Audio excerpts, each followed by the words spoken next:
yo como regla general no contesto las agresiones porque hablan con el principio de revelación, ¿no? Hablan más del agresor que de otra cosa. Entonces, y además porque no dejo que me pongan el eje. Yo hablo de los temas que tengo ganas de hablar yo y hoy, sinceramente, quiero hablar de cómo vamos a financiar el aumento de los jubilados, ¿no? Y que el presidente vete una ley sancionada con tanto consenso y considere que puede la movilidad jubilatoria pender de un DNU, que es muy frágil, que puede traer una catarata de juicios y que además DNU que puede ser derogado con mayoría simple. No es la agenda de la vicepresidenta. Por más que ella nunca haya desconocido o no se haya manifestado en estas últimas semanas, la agenda de la vicepresidenta siempre fue abogar, reconocer por las víctimas del terrorismo. Pero a mí me dicen todos los días, ¿cómo hacen? ¿Por qué hacen populismo, clientelismo? ¿Dan descuento en todos lados? ¿Cómo hacen? Y bueno, yo digo que hacemos lo mismo que el banco privado. Las ganancias que genera el Banco Provincia se las devuelve a su dueño, el pueblo de la provincia. Los soldaditos de Caputo, las ovejitas de Caputo. Les bajan fondos para que tuiteen lo que quieren que se instale, porque no entendieron absolutamente nada de lo que es el liberalismo. De la mano de cierto desdén hacia nuestro trabajo anda flotando la idea descabellada, para mí, de que la cultura en general no merece ni necesita incentivos y aportes económicos y estructurales. No hace falta recordar que nuestra actividad genera miles de puestos de trabajo. Y la verdad es que iba a sufrir solo la casta, no fue así. Y me parece que eso está bien, que merezca una explicación y tampoco es que nadie le está exigiendo que solucione los problemas de un día para el otro. Pero si hay algo que no debe retirarse el Estado, hay muchas cosas, es del campo de reflexión y de inversión en el campo de las ciencias y del arte. Yo creo que la base de una sociedad, la base de una comunidad está en su capacidad creativa. Cuando hagan una mesa, ¿verdad?, de autocrítica, bueno, también hay que ver quiénes son los... Yo no tengo nada contra Alberto, pero a Alberto le pusieron de presidente del partido y se fueron y él se manifestaba socialdemócrata. ¿Qué hacemos con los que le pusieron a Alberto de presidente del partido? ¿Le mandamos también al psiquiátrico o qué hacemos? ¿Qué tal? Muy buenas noches, bienvenidas, bienvenidos a QR. Así arrancamos esta noche muy caliente. Política al rojo vivo en la Argentina. En este momento, reunión muy importante del bloque de diputados de La Libertad Avanza. Pero hace un rato nada más, Lourdes Arrieta, la diputada que inició denuncias, que mostró papeles, que se pregunta por el financiamiento de aquellos que quieren la impunidad para represores, se anticipó a su expulsión. En el Congreso Nacional habló en una conferencia de prensa improvisada y entre otras cosas dijo esto, lo compartimos. Diputada Rita, estamos en vivo para Telemundo. Bueno, ¿cuál es la movida? Usted presentó esta nota. Renunció finalmente. Diputada, ¿participa de la reunión? De a uno, por favor. Renunció finalmente al bloque. Bueno, en realidad acabo de presentar una nota en la que abro mi propio bloque, mi propio monobloque, porque realmente no apoyo realmente que los que están realmente implicados en este tema de un hecho tan delicado como es justamente los delitos de lesa humanidad y que quieran encubrirlos. Yo no puedo ser parte de un bloque donde está en contra también de la agenda del presidente. O sea, ¿usted se va antes de que la eche?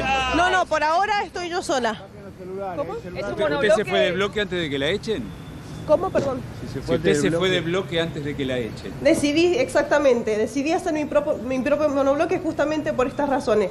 No puedo ser parte de un lugar donde realmente, primero, que no me respetan y segundo, no respetan la agenda del presidente. ¿Por qué dice que no la respetan? ¿Por qué dice? Allí Lourdes Arrieta dice, me voy antes de que me echen. Toma la iniciativa una vez más, probablemente el único camino que le queda después de todo lo que ocurrió. Las preguntas siguen vigentes y hay que ver qué es lo que ocurre. Un comunicado de la Unión Cívica Radical dice, el mayor de los castigos para diputados y diputadas que fueron a visitar represores, porque la pregunta es, ¿de dónde vino la idea? ¿Cómo se planificó? Ahora aparece otra pregunta. ¿Quién organizó económicamente también a este grupo y hasta dónde en el gobierno se sabía y se avalaba efectivamente esta visita? Me voy con Gabriel Prosperi, nuestro compañero allí al Congreso Nacional, Cámara de Diputados, Bloque de la Libertad Avanza. Gabriel, buenas noches, en vivo estamos. ¿Cómo estás? ¿Cómo te va, Pablo? Para agregar a lo que vos decías y para agregar a lo que decía también la diputada Arrieta y que recién escuchábamos. Ella habló en esta conferencia improvisada en La Puerta de una reunión institucional, es decir, institucionalmente se motorizó la reunión en Ezeiza con los represores y allí fue ella, sin saber específicamente de qué se trataba. Le preguntamos si fue institucional, entonces, ¿quién organizó institucionalmente justamente esa reunión? Bueno, allí nosotros pensábamos que tenía que justamente ir hacia arriba con el señalamiento de quién organizó esa reunión y justamente apuntar no solamente a su bloque, sino también a la propia Cámara de Diputados.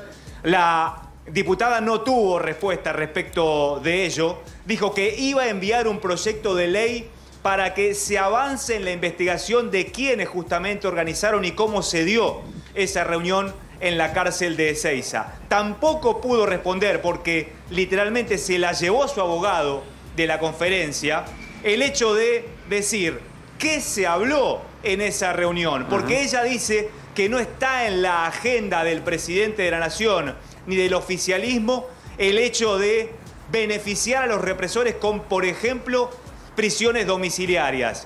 Y ella no dijo efectivamente si se habló o no, porque la sacaron cuando le preguntamos nosotros justamente cuál había sido entonces el kit de la cuestión de esa reunión y qué habían hablado entre ellos y los represores, los diputados y los represores. Se la llevó el abogado prácticamente a la rastra para sacarla de la conferencia y decir simplemente que eso se iba a resolver, en la justicia. Lo que hay que decir entonces es que Lourdes Arrieta ya no forma parte del bloque de La Libertad Avanza, pero sí dijo que va a seguir con lo que haya de votar en favor de lo que pida el presidente de la Nación. Ella sigue respondiendo ciegamente a Javier Milei y a las ideas de la libertad. Las Fuerzas del Cielo se llama justamente el nuevo bloque por ella creada, al que no se suma por ahora ningún diputado, Pablo. Bien, Gabriel, muy completo, interesante. Sí mencionó a Martín Menem, también la mencionó a Lilia Lemoine, como diciendo, no se hagan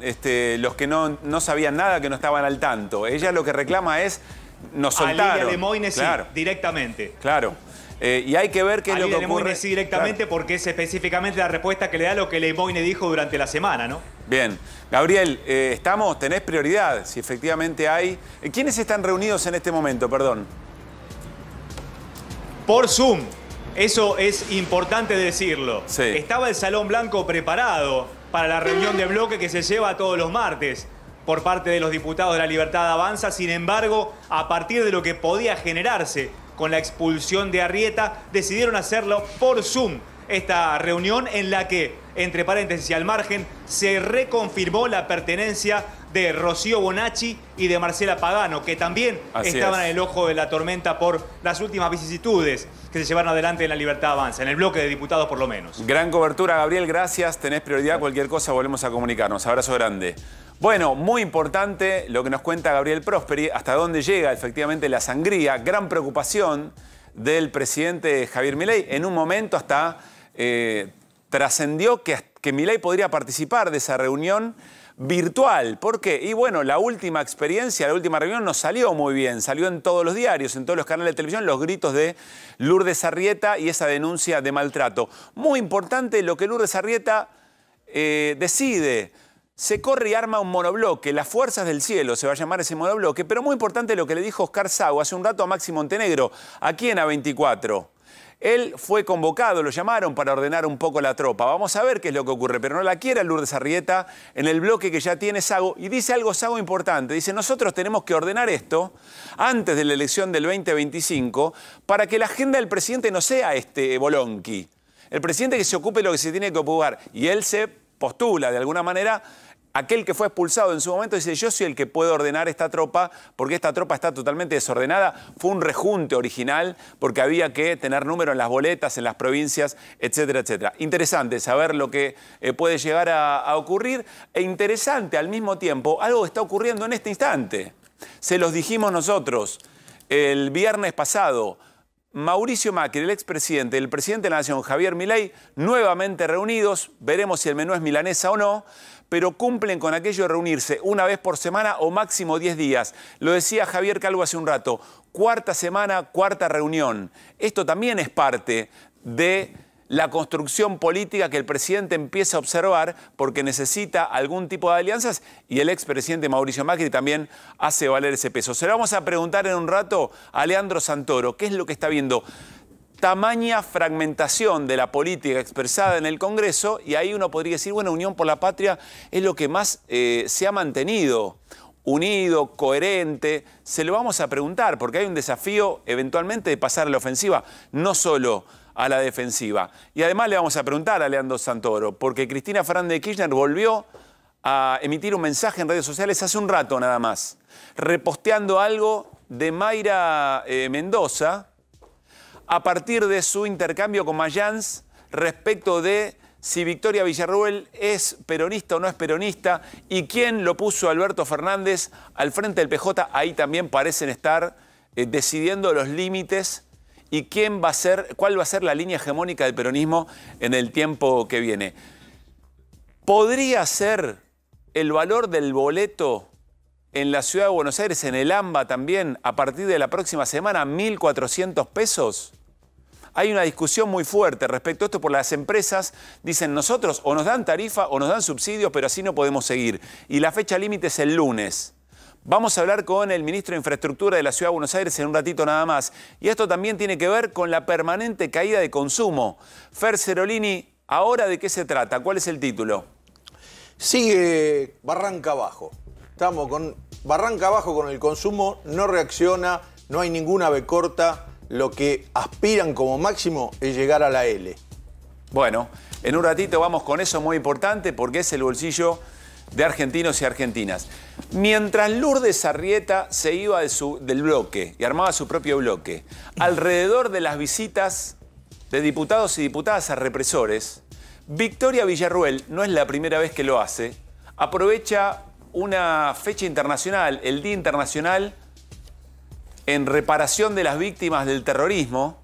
Victoria Villarruel toma esta fecha, lo había hecho el año pasado en la legislatura porteña, no sé si lo recuerdan, y entonces trae todo lo que significó la década del 70, el terrorismo de Estado, las guerrillas, las víctimas de las guerrillas y dice, vamos por la verdad completa. Y lo hace de esta manera, vamos a compartirlo. Reabriremos todas las causas de víctimas del terrorismo para que sea la justicia la que haga lo que debió hacer hace más de 20 años. Cuando arranqué siendo demonizada y repudiada, Argentina, nuestra patria dorada, para que pueda vivir su aurora, su renacer con justicia, debe hacerlo solo con este valor. Y para ello, todos los montoneros tienen que estar presos, respondiendo por ensangrentar nuestra nación.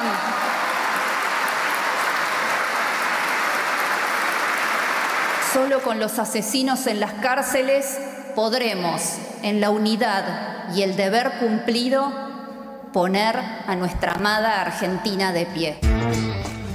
Bueno, otra vez, de mínima teoría de los dos demonios, muy interesante, porque Victoria Villarruel, lo explicó Rocío Baracchi, no pide la libertad de los genocidas. Lo que dice es, condena, en el marco de la teoría de los dos demonios, condena para aquellos que cometieron determinado tipo de delitos durante la década del 70 en el accionar de las guerrillas y intenta, evidentemente, parte de la batalla cultural, reescribir la historia. Ya nos vamos a meter en esto, pero un concepto te pido sobre esto, Martín Granoski, buenas noches. Buenas noches. Lo que ella dice textualmente promete, y es el Poder Ejecutivo, la reapertura de todas las causas de víctimas del terrorismo.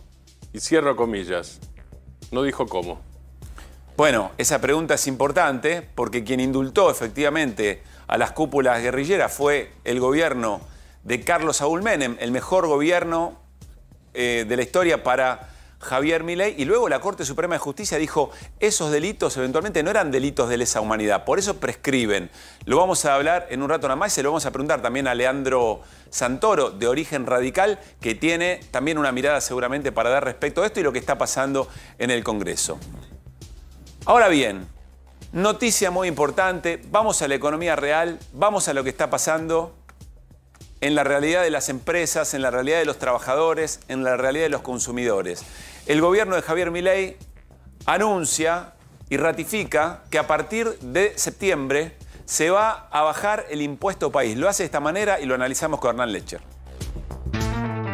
De hecho, ya empezamos con la baja de impuestos. En septiembre va a empezar a regir la baja del impuesto país del 17,5 al 7,5. Y en el mes de diciembre se elimina el impuesto país. Buenas noches, Hernán, ¿cómo te va? ¿Qué tal, Pablo? Buenas noches. ¿Qué es lo importante respecto de este anuncio del gobierno? Bueno, ahí escuchábamos a Javier Milei hacer los dos anuncios que tienen que ver con el impuesto país. La reducción significativa ahora del 17,5 al 7,5 y la eliminación del impuesto a fin de año. A ver, hay un par de cuestiones que sobrevuelan en la intención del gobierno, no solo que quieren bajar impuestos y demás, sino bajar la inflación, ahora vamos a hablar un poquito de eso, pero también reactivar la economía. Ahora yo quiero decirte una cosa, que a como vamos, recién mencionaba Cero, podemos agregar los datos de consumo de lácteo que salieron en el día de hoy, el nivel de actividad, lo que hicimos ayer, la verdad, la economía, y quiero mostrarte la portada, la economía está yendo al tacho. Bueno, esta es nuestra portada. Lo pedís, lo tenés, Hernán Lecher. No es el deseo, es la caracterización del momento. La actividad al tacho es lo que nos viene insistiendo Hernán Lecher desde que arrancó toda esta historia, trazando algunas racionalidades del esquema del plan económico de Javier Milei. Y ahí aparece el impuesto país, que también se está yendo al tacho. A ver, explícanos un poquito. Sí, en realidad intenta, yo te diría que el gobierno intenta con el impuesto país que esto se reactive. Si este tacho de alguna manera cambia su variable, su comportamiento. ¿Recordamos qué es el impuesto país? El impuesto país, a ver, cuando vos haces la compra de cualquier cosa en dólares, en el extranjero, en cualquier divisa, básicamente pagás 17,5. Y acá hay una mención importante, porque el anuncio que se modifica del día lunes es estrictamente para las importaciones de bienes y servicios. Es decir, si vos vas a comprar dólares para atesoramiento, que también tiene impuesto país, si vos vas a hacer un consumo con tarjeta, que también tiene impuesto país, si vas a pagar con tarjeta en el exterior, no van a reducir, al menos es lo que han anunciado, no van a reducir el impuesto país en ese tipo de operaciones. Sí en las operaciones que realizan los importadores para el proceso productivo, para ponerte en la góndola determinado producto. ¿Cuál es la intención? Porque entiendo que el gobierno se reunió con empresarios y les pidió que se traslade a precios lo que le relaja los impuestos o la sobretasa por el impuesto país. Permitime mostrarte, hay 3 preguntas para responder. Si querés vamos a las primeras placas. La primera duda que surge de esto es, acá nos corremos un poquito para atrás, esto me parece importante mencionarlo.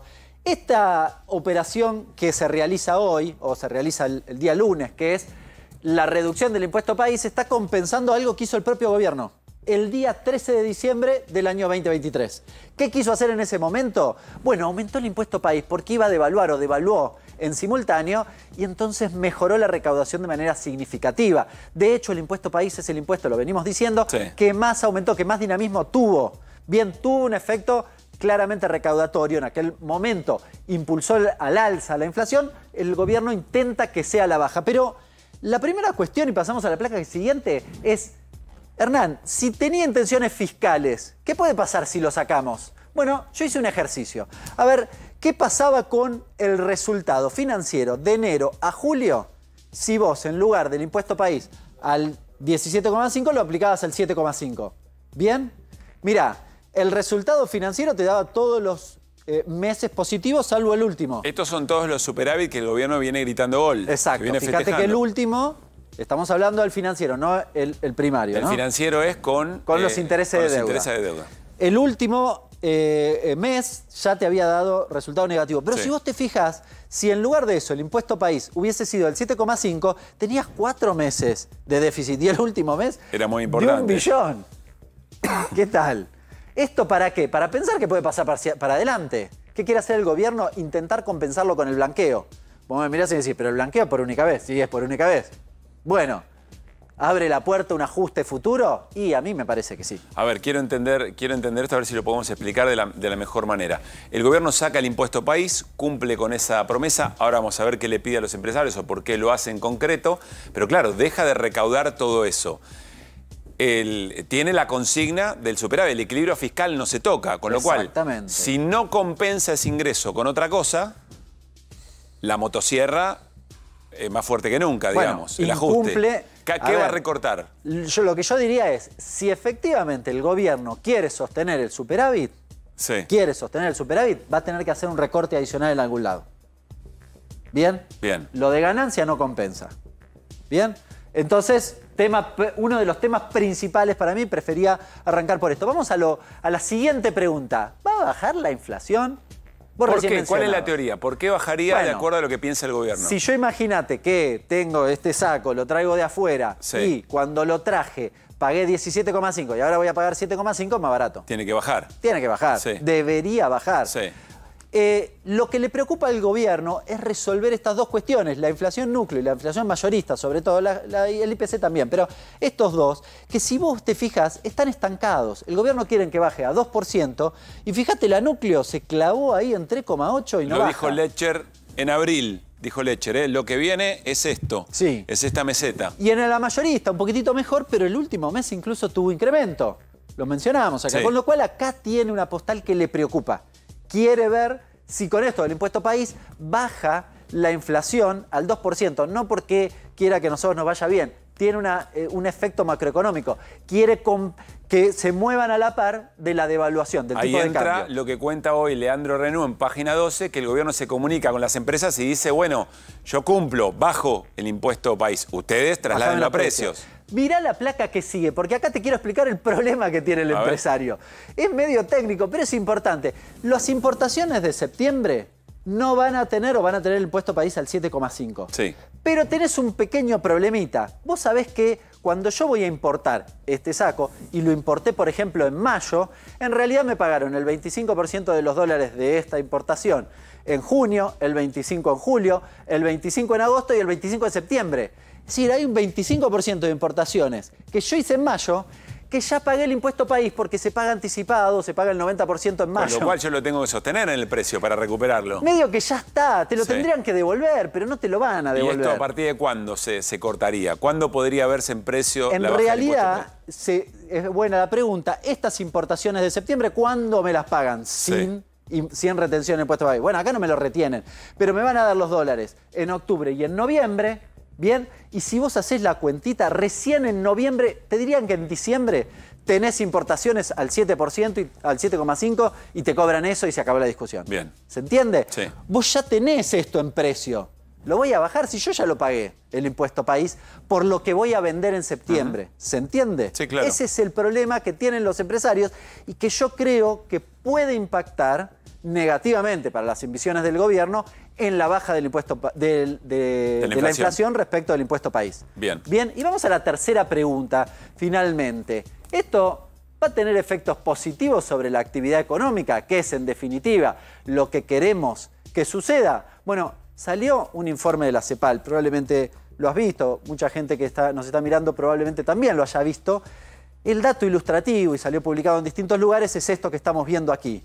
El único país sudamericano que en 2024 va a tener caída, y vaya qué caída, casi del 4%, es la Argentina.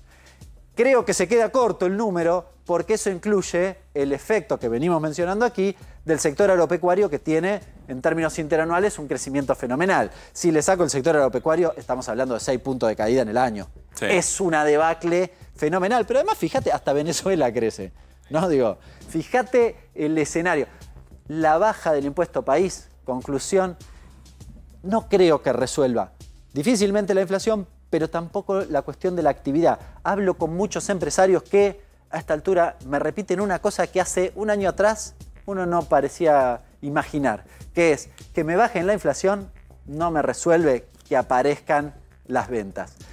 Con esta postal podemos concluir efectivamente que la economía se va al tacho. Gracias, Hernán. Nos vamos a la mesa. Ya está Leandro Santoro, vamos a charlar con él en un minuto nada más, pero tema muy importante en la identidad de nuestro país tiene que ver con las políticas de memoria, verdad y justicia que el gobierno de Javier Milei y específicamente la agenda de Victoria Villarruel pone en cuestionamiento. Insistimos, hace un rato nada más, Victoria Villarruel hizo un acto en el Senado Nacional diciendo que esas políticas de memoria, verdad y justicia en realidad eran de lo más oscuro que había tenido como política de Estado la Argentina en los últimos años porque encubría a los responsables de las víctimas del terrorismo, porque hoy es una fecha importante en términos internacionales, se recuerda a las víctimas del terrorismo. Y menciona concretamente y reclama y dice que va a llevarlo adelante el juzgamiento de las cúpulas guerrilleras o los responsables de las guerrillas que cometieron crímenes,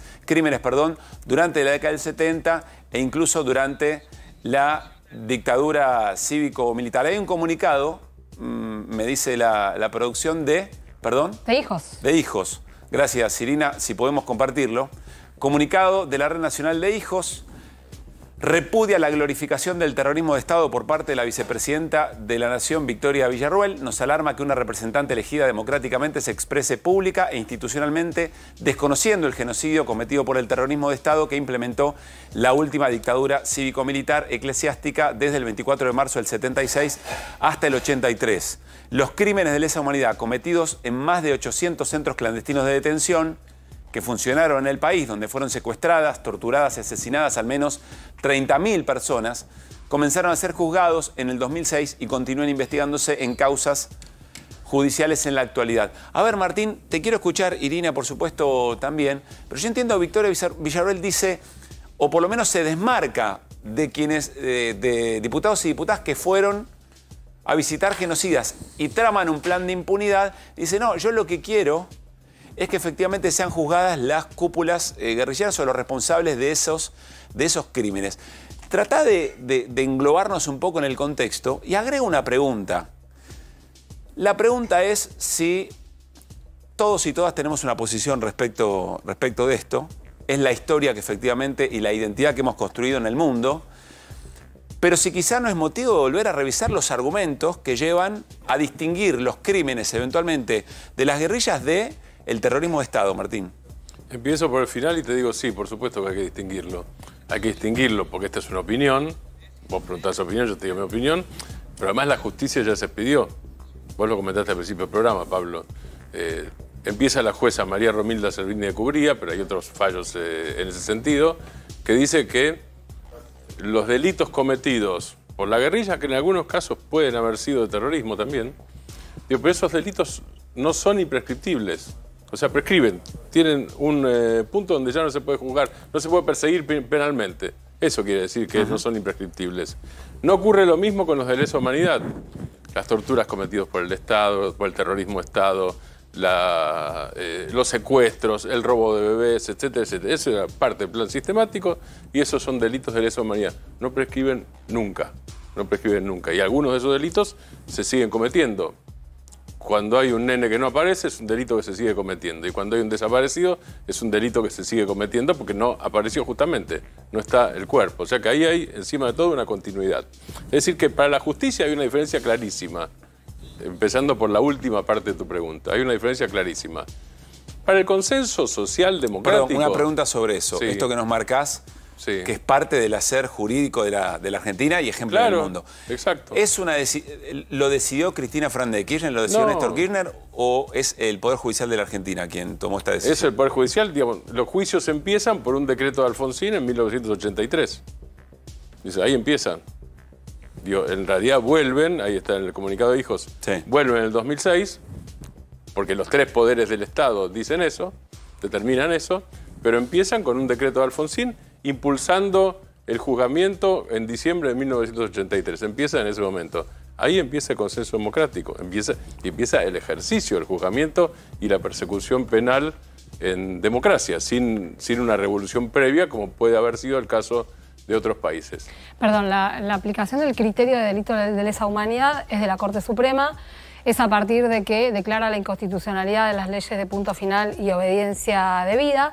Desde ese momento, además, se reanudan los juicios que habían quedado suspendidos por la aplicación de esas leyes, y ese criterio de aplicación de la figura de los crímenes de lesa humanidad se extiende a todas las causas donde están siendo y fueron juzgados en muchos casos ya los crímenes cometidos desde el aparato del Estado, durante la última dictadura cívico-militar. ¿Y por qué hago este subrayado desde el aparato del Estado?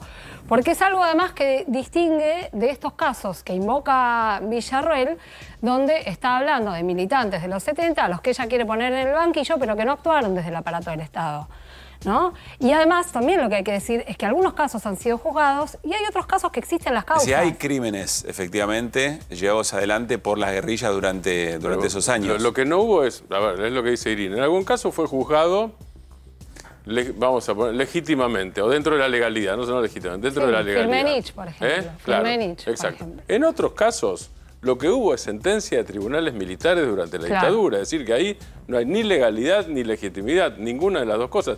Y en otros casos, lo que hubo es secuestro, desaparición de quienes se supone que cometieron alguno de esos delitos, vamos a poner esos términos. Es decir, hay una buena parte de las personas a quienes Victoria Villarroel, la vicepresidenta, quiere juzgar, que fueron desaparecidos, torturados, tirados vivos desde aviones. Digo, estamos hablando también de eso. Después habría que ver caso por caso para hacer un análisis pormenorizado. Ella quiere juzgar a algunos de los militantes que sobrevivieron a la última dictadura cívico-militar, y también está mandando un mensaje porque existen algunas causas en trámite, y esto es lo que quería marcar, porque ella cuando dice esto está mandando un mensaje hacia distintos tribunales.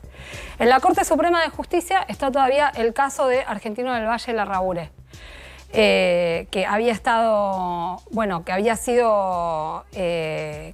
preso por el ERP, pero después, apareció sin vida y hay una causa abierta por eso.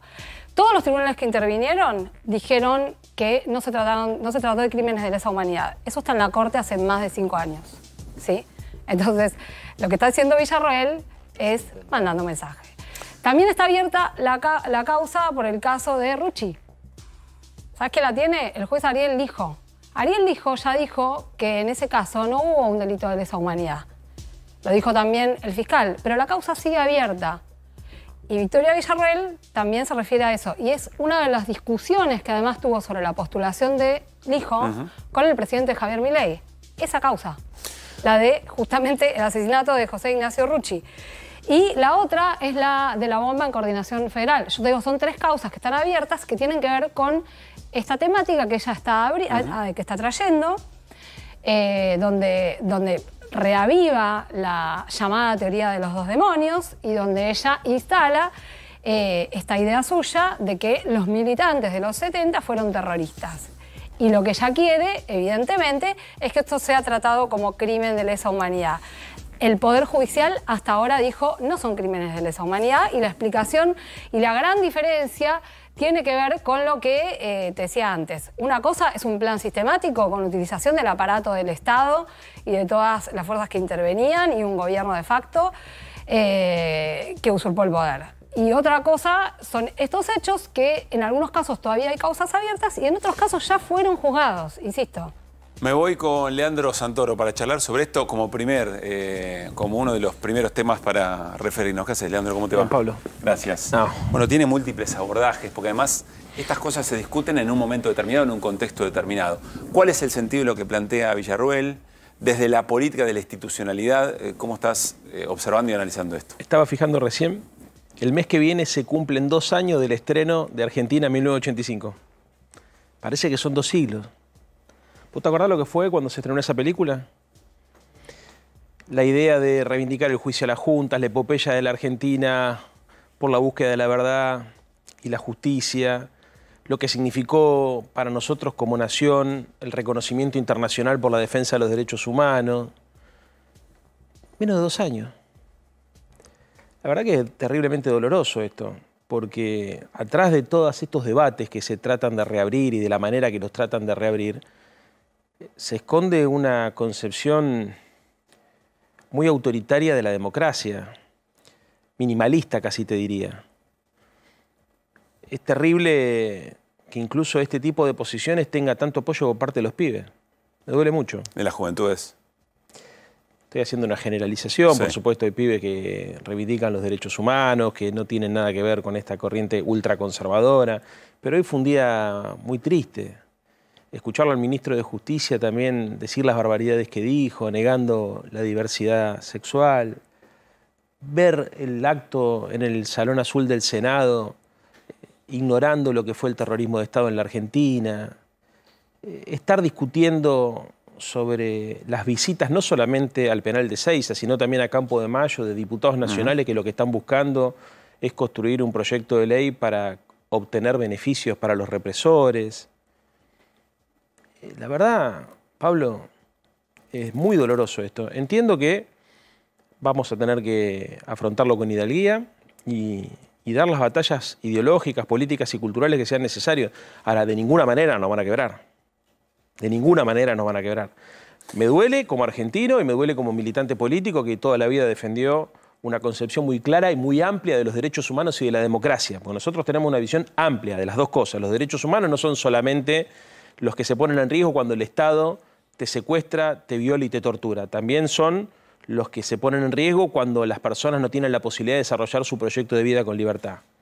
Y me duele porque además entiendo que la democracia es mucho más que votar cada 2 años. La democracia es una forma de convivencia, una forma de vida basada en la tolerancia, en la solidaridad y en una idea mucho más amplia de la diversidad de lo que este gobierno demuestra.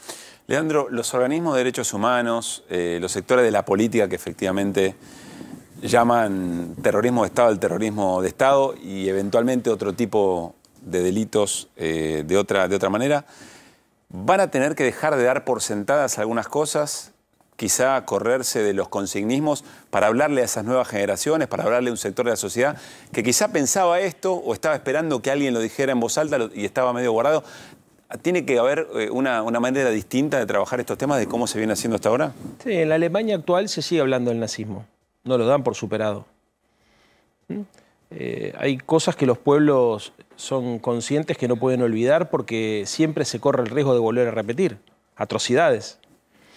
Yo creo que nosotros vamos a tener que refrescar muchos de los argumentos que utilizamos durante los 80 y vamos a tener que comprometernos a dar esta batalla en cualquier circunstancia. Creo que hace unos años atrás se coreaba una consigna que para mí fue un error, donde decíamos que había cambios que eran irreversibles. ¿Te acordás, Pablo? Bueno, es un error eso, porque los procesos históricos son siempre flujos y reflujos, de avance y retroceso. Yo creo que nosotros tenemos que dar una batalla... No sé si había una idea de algo tan rápido, vos mismo lo dijiste, hace 2 años se estaba celebrando... Pero, a ver, estas cosas pasan, ¿entendés? O sea, la humanidad muchas veces vuelve a cometer errores que en algún momento se pensaron que no se iban a volver a cometer. Y los pueblos, por supuesto que muchas veces retroceden y hace falta refrescar la memoria y hace falta además ejercitar la solidaridad y la sensibilidad social. Yo creo que nos estamos volviendo... tratan que nos volvamos una sociedad más cruel y más insensible. Hay un intento deliberado de parte de esta derecha reaccionaria y conservadora de volvernos más insensibles, más inhumanos, más crueles.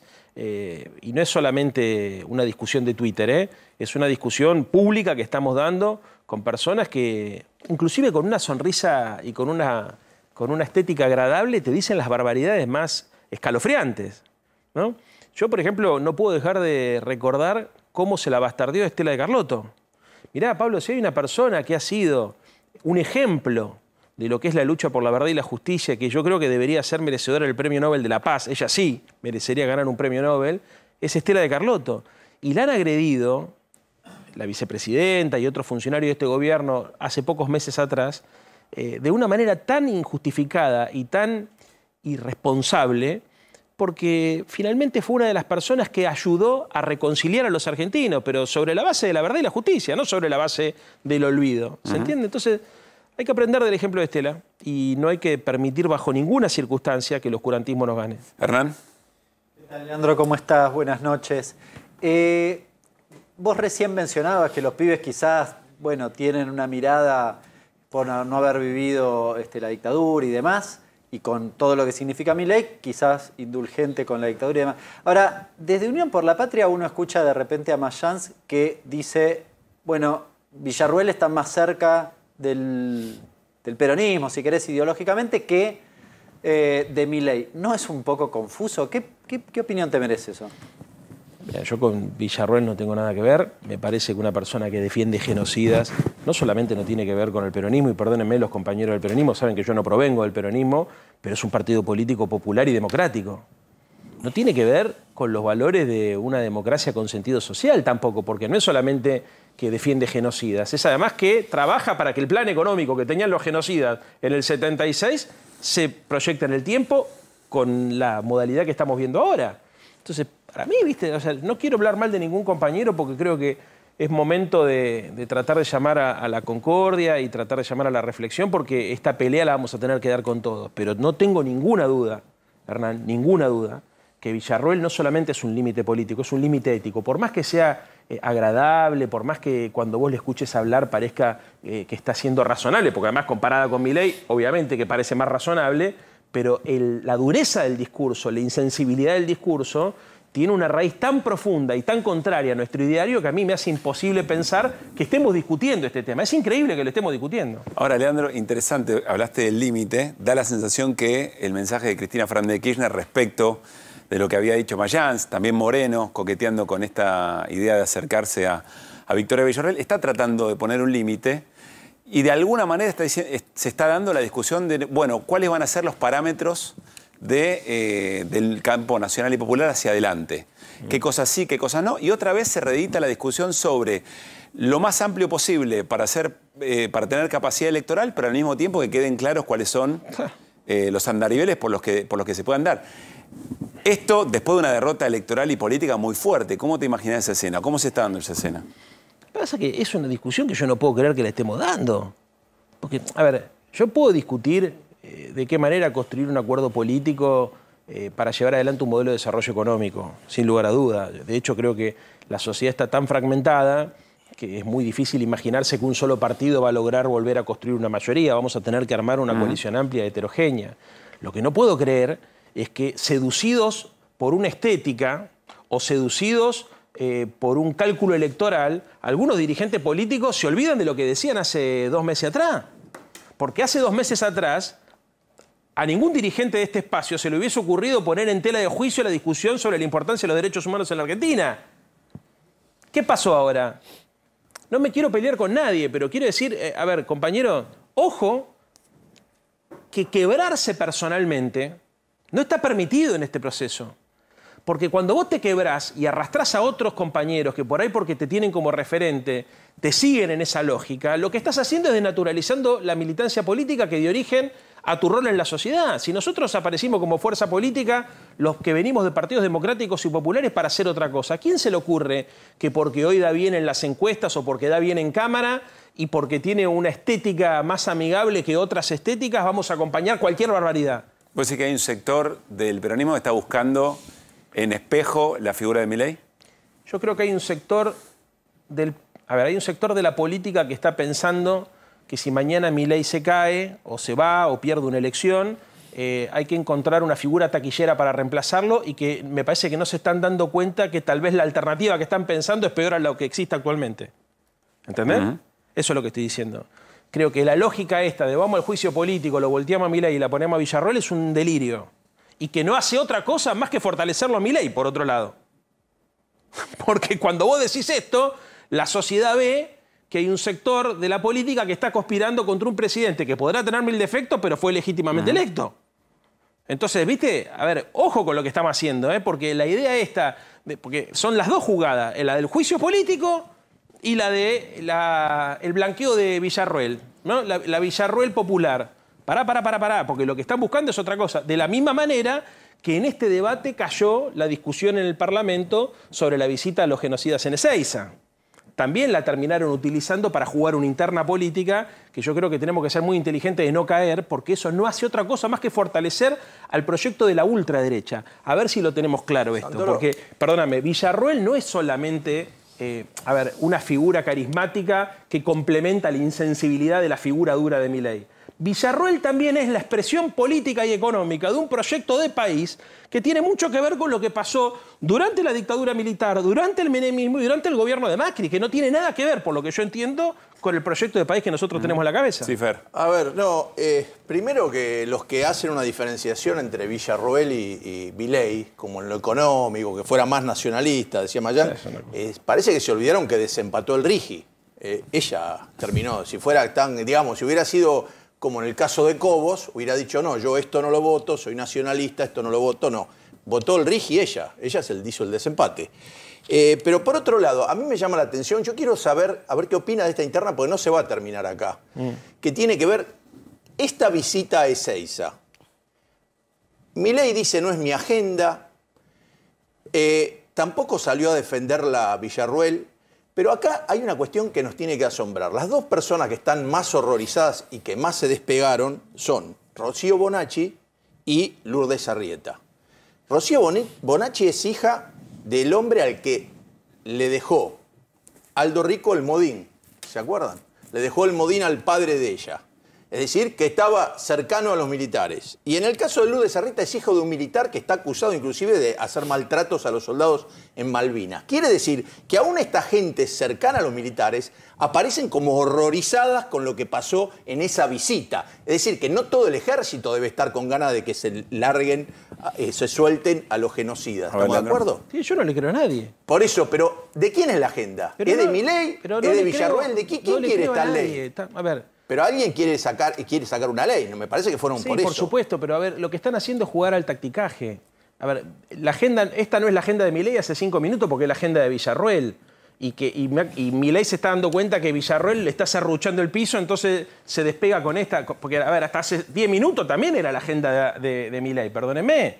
O sea, si la discusión ahora se empezó a bifurcar entre Villarroel y Milei, a partir de que me parece a mí que hay un sector de la política que piensa que a Milei no le va a dar la nafta y entonces lo que hay que hacer es empujarlo para ponerla a Villarroel para vaya a saber hacer qué cosa, para hacer lo mismo que está haciendo Milei, porque finalmente, más allá de que probablemente Villarroel tenga mejores modales que Milei, el proyecto económico que tiene en la cabeza es el mismo. Entonces, a que alguno me explique esto del nacionalismo de Villarroel. Perdónenme una cosa, a ver, ¿qué significa ser nacionalista? No sé, a ver, ¿qué significa? A ver, que ella tiene un padre que fue combatiente de Malvinas, bueno, a ver, está bien, pero también hay militares que combatieron en Malvinas y que fueron responsables del terrorismo de Estado y de la violación a los derechos humanos, ¿no es cierto? Y también compartió una fórmula con funcionarios, o mejor dicho, acompañó un proyecto político que tenía funcionarios que decían que había que regalarle la Malvina a los ingleses, como Patricia Bullrich o la actual canciller. Entonces ahí no tenía un conflicto ideológico desde su nacionalismo con las barbaridades que decían el coro de cómplices que tenían alrededor y que siempre fueron funcionales a los intereses extranjeros. Porque, a ver, que alguno me explique dónde está el nacionalismo de identificarse con un proyecto político que, por ejemplo, el plantel del Rigi, o que por lo menos tiene también una actitud tan poco patriótica a la hora de defender los recursos naturales. Pero ¿cómo es? A ver, es un nacionalismo donde no te importa si regalan el petróleo, el litio, es un nacionalismo rarísimo este. Martín. Leandro, ¿cómo estás? Perdón. No sé si hay... Vos dijiste la palabra coalición. Sí. En realidad no hay una coalición permanente, pero hay en diputados, donde estás vos, y en el Senado, votaciones temáticas, con alianzas. Sí. En algún caso es radical peronista, en otros, o radical Unión por la Patria, para ser más precisos. En otro es con el PRO, en otro es incluso con algunos o algunas de la Libertad Avanza. Digo, eso es porque la política, no la casta, la política, y yo lo digo sin sentido peyorativo, ¿está oliendo sangre, está oliendo debilidad de Milei? No, yo no lo veo a Milei débil, ¿eh? ¿No? No. ¿Lo veo, o más débil que hace 2 meses? No lo veo más débil tampoco que hace 2 meses. Y tampoco creo que eso sea lo que esté sucediendo. Lo que está sucediendo es que están pulseando. Los que hoy son capaces de promover el veto a una ley de Milei, mañana son capaces de darle más herramientas para que siga haciendo las barbaridades que está haciendo. Esta es la verdad. Pero, Leandro, en diputados... ¿Se entiende? Están pulseando. Te lo voy a poner más claro. El radicalismo o el PRO hoy pueden decir que le van a poner un freno a las ambiciones de Milei y al proyecto económico de Milei y mañana pueden votar exactamente lo mismo que votaron antes de ayer, que es darle más herramientas para que siga haciendo lo mismo. Ok, o no. O no, también, claro, porque es una pulseada. A ver, el tema es cómo cada uno se va... Pero no creo que tenga que ver con que huelan sangre. No. Tienen que ver con que van viendo qué es lo que le conviene en cada circunstancia. ¿Entendés? Entonces, en el fondo, el problema es que no hay más partidos políticos y cada sector hace lo que supone que le conviene para su elección local el año que viene. Entonces, viste, tenés un sector del radicalismo que sabe, por ejemplo, que va a ir a renovar la banca a provincias donde hay una buena imagen del presidente Milei, entonces se van a tratar de acercar a la Libertad Avanza. Tenés otros que saben que en su distrito Milei no tiene tan buena imagen y que entonces van a tener que buscar un discurso más crítico y en función de esa situación táctica construyen un argumento político. Pero el argumento es mentiroso, no es ideológico. O sea, por ejemplo, el acuerdo de financiación universitaria del funcionamiento y de los docentes, al que llega Unión por la Patria y el radicalismo, ¿no es una novedad? A ver, relativamente, o sea, sí es una novedad, pero eso no significa que, por ejemplo, que nos acompañen para volver a instalar el FONID, el Fondo Nacional de Incentivo Docente. Capaz que los mismos tipos que te dicen, no, es un exceso lo que han hecho con las universidades, las están ahogando presupuestariamente, capaz que te dicen, bueno, te acompañen esto. Y el FONID, y bueno, después vemos. O no te acompañan a derogar el decreto 7020. Pero, ¿no encontrás un valor en las coincidencias, aunque sean circunstanciales? Sí, yo encuentro valor en todo y al mismo tiempo no le quiero mentir a la gente, porque si no generamos una expectativa que no la podemos cumplir. Leandro, lo que quiero decir, no se está reorganizando el sistema político todavía alrededor de un eje Milei anti-Milei. No está pasando eso. Lo que no significa que más adelante no pueda pasar. Lo que está pasando hoy es que hay un sector de la política que siente que tiene que pulsear con Milei para conseguir algún tipo de beneficio y entonces aprovecha algunas circunstancias para marcar su diferencia. El ejemplo más claro de esto es Mauricio Macri. El más claro de todo, que no sabés lo que está haciendo. Ahora está reunido comiendo milanesa otra vez con Milei. No sabemos para dónde va. ¿Por qué este divague ideológico y esta vaguedad a la hora de explicar lo que están haciendo? ¿Por qué? ¿Viste? Y porque están viendo qué le sacan al tipo. Es así de fácil. Claro. ¿Me entendés? Y Milei se da cuenta que están viendo qué es lo que le sacan, entonces es como, ¿me entendés? Una cosa de gitano. Irina. Sí, lo que te quería preguntar es cómo hay que leer también en esta trama de la que estábamos hablando, la designación de Martín Lustó al frente de la Bicameral de Inteligencia. Bueno, yo creo que fue una estocada del gobierno, porque ellos tenían un candidato que era mucho más cercano a su cosmovisión. Sí. ¿No? He escuchado a algunos periodistas que dicen que hay algunos amigos de Martín Lustó que son amigos de algunos funcionarios del gobierno. Yo no decidí, nadie me preguntó a mí sobre esa designación. Lo cierto es que los otros candidatos que escuchaba que sonaban con posibilidad de ser electos respondían directamente a la Casa Rosada. Entonces, en esa lógica, me parece que fue inteligente haber encontrado un candidato que no sea puro del gobierno, porque además veníamos en el marco de la discusión de ese famoso decreto que les otorgaba 100.000 millones de pesos para fondos reservados. Entonces, imagínate si encima de que se salía ese decreto, los tipos tenían el manejo de la Comisión de Control Bicameral de Inteligencia, hubiese sido un desastre. Así que creo que se hizo lo que correspondía en el contexto que se tenía, aclarándole a la audiencia que a mí nadie me preguntó qué es lo que había que hacer. Leandro, el gobierno ya decidió vetar, que no es exactamente lo mismo, más bien es todo lo contrario, la recomposición jubilaciones. ¿Qué es lo que crees que va a pasar después del veto y qué te gustaría que pase? Vamos a tratar de juntar los 2/3 para confirmarlo. ¿Sabes cuál es el problema que hay acá, Pablo? Que a Milei no le interesa el sufrimiento de la gente. Es más, ni siquiera lo ve, porque él solamente ve los grandes números y encima los ve mal. Porque, viste, que es un delirante estadístico, dice cualquier barbaridad. No le interesa ese sufrimiento. Ahora, la política no puede resultar indiferente frente a semejante agresión a los jubilados. Porque el tipo dice que es un gasto equivalente al 65% del Producto Bruto Interno y entonces eso le da una cifra de casi 300.000 millones de dólares y los mismos economistas del establishment argentino dicen que es una pelotudez lo que está planteando, porque estamos hablando de 18.000 pesos por cada jubilado. Las cifras son un delirio. Entonces, ¿qué hay acá? Un empecinamiento. Está tratando de mostrar cómo él puede ser cruel con los jubilados y mantenerse en el poder para mandarle un mensaje a los mercados y al Fondo Monetario Internacional. Esto es lo que él tiene en la cabeza. Entonces, la conclusión a la cual yo llego es que Milei lleva a la gente a pasar por un sufrimiento innecesario. No es que el tipo haciendo esto va a tener equilibrio fiscal, Porque él haciendo esto, y con todas las medidas que está tomando, lo que va a provocar es un aumento de la recesión que va a devenir en depresión económica, que le va a provocar una caída de la recaudación, lo que le va a provocar la necesidad de hacer un nuevo ajuste. Entonces ya lo vivimos. Con lo cual todo esto que estamos haciendo es al pedo. Es solamente para hacer sufrir a la gente y para mandar un mensaje a los mercados. No tiene ningún sentido lo que está provocando, porque cuando no hay actividad económica, no hay crecimiento económico, se pierde empleo, se pierde el poder adquisitivo del salario, se cae la recaudación y volvemos a empezar. ¿Te sigue sorprendiendo la poca respuesta en calle de todo el deterioro social y económico? Me duele más de lo que me sorprende. No me sorprende tanto, pero me duele. Lo entiendo lo que está pasando. Creo que hay mucha gente que desea que a Milei le vaya bien. Y además el tipo, hay que reconocerle algo, él avisó que iba a hacer sufrir a la sociedad. Lo que pasa es que dijo, es un rato y después van a ver cómo crecemos. Hay mucha gente que dice, bueno, ¿cuándo se termina ese rato? Algunos dicen, ya no aguanto más, otros dicen, le doy hasta fin de año, otros le dicen hasta el año que viene. Existe todavía, en el voto blando de Milei, la esperanza de que en algún momento esto se revierta. Pero la sensación, Leandro, es que la oposición todavía no encontró la manera de interpelar a ese sector de la sociedad, porque probablemente sigue creyendo que la responsabilidad de este dolor es del gobierno anterior. Y porque además, eso es cierto, y además van 8 meses, no van 8 años.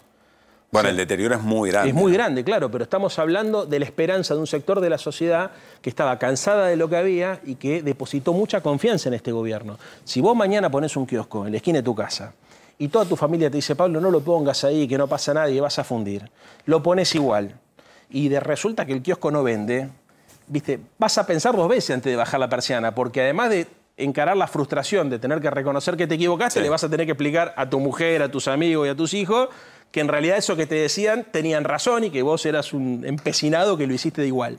Algo parecido creo que también pasa con un sector de la sociedad que se dio cuenta y se está dando cuenta que la decisión fue muy extrema, que por más que Milei haya acertado en la identificación del malestar, la propuesta que él tenía era una propuesta que empeoraba las cosas y no la mejoraba, pero jugaron tan a fondo que muchos van a esperar hasta el final y hasta el límite para decirse defraudados. Hay mucha gente que estoy seguro que se siente defraudada, que le cuesta reconocerlo ahora y que prefiere seguir esperando porque tiene la esperanza de que en algún momento se dé esa famosa B corta que yo creo que lamentablemente nunca va a llegar. Gracias, Leandro, por haber venido.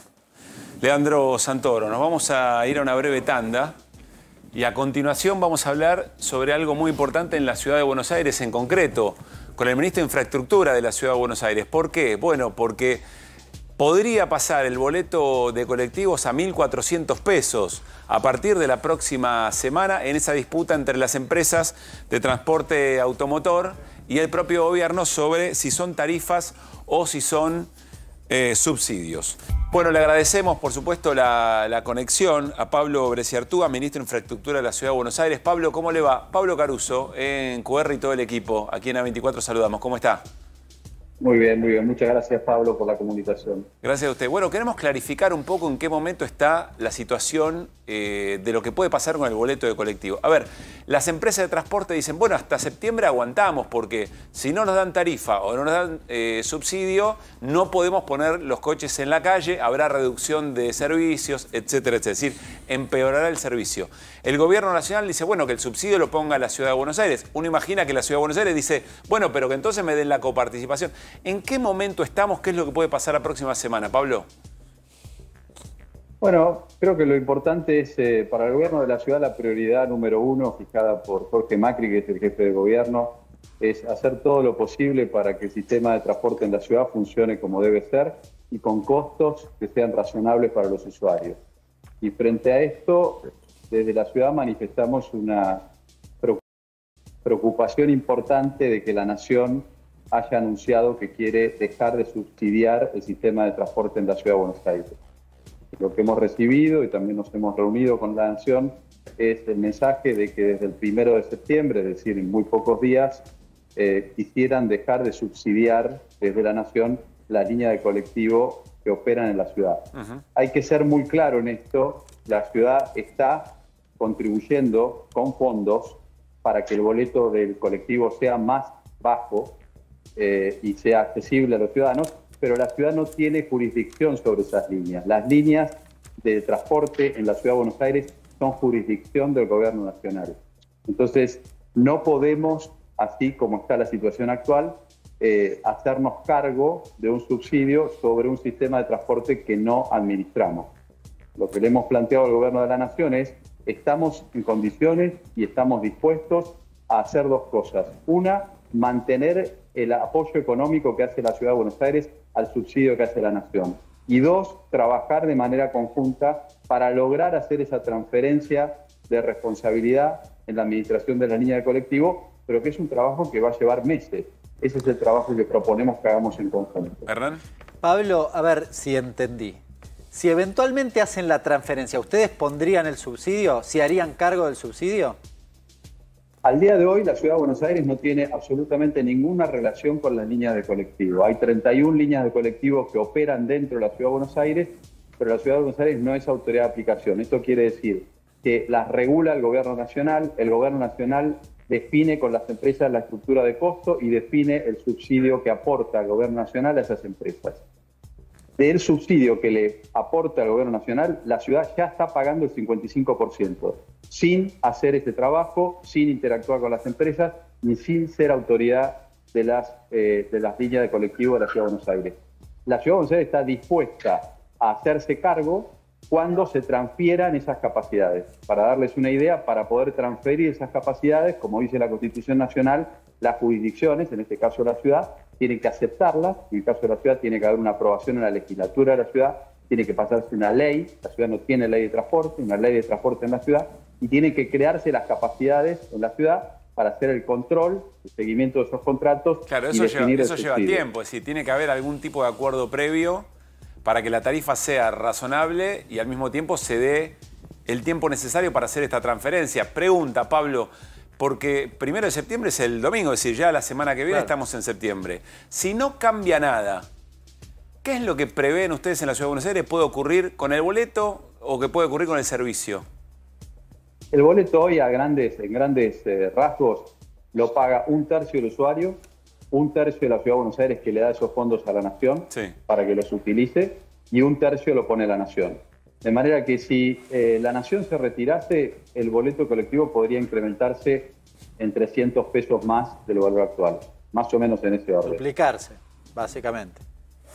Pensemos que eso es algo que tendría un impacto significativo, ¿no? Para muchas personas que usan el servicio de transporte público, que de un día para el otro se le retire el subsidio, es algo que puede impactar de una manera negativa. Y por eso creemos que para hacer esto, que es una política que está en el sentido correcto, tiene que haber un plan de implementación y se tienen que cumplir los pasos razonables para que esto sea posible. Esto nos hace recordar, hoy tuvimos una reunión de trabajo con Jorge Macri, el jefe de gobierno, y nos hace recordar un poco a la situación que se vivió en el pasado en la transferencia del subte y luego en la transferencia de la policía. Las transferencias de capacidades la ciudad las quiere, de hecho la ciudad piensa que le corresponden estas capacidades y otras, como por ejemplo administrar el puerto de la Ciudad de Buenos Aires, pero hay que hacerlo transfiriendo también los recursos, no solo recursos económicos que se podrían conversar, sino también las capacidades. A ver, Pablo, eso implica una negociación política interesante, por supuesto, el debate, lo que implica la transferencia total de las responsabilidades a una ciudad autónoma. Hay una preocupación por quien nos está viendo en este momento de qué va a pasar la próxima semana, porque por lo que nos acaba de decir, aumento de 300 pesos, podría irse el primer tramo cerca de 600 pesos, el segundo tramo probablemente 900, casi 1000, que es el más habitual por otra parte. ¿Las empresas están autorizadas o necesitan una autorización para aumentar esa tarifa a partir de la semana que viene? ¿Porque es una empresa regular? Las empresas no lo pueden hacer de manera unilateral, lo tiene que fijar la autoridad de regulación. Hoy quien fija las tarifas de estas empresas es la Nación. Y bueno, la ciudad no tiene hoy competencia para fijar esas tarifas.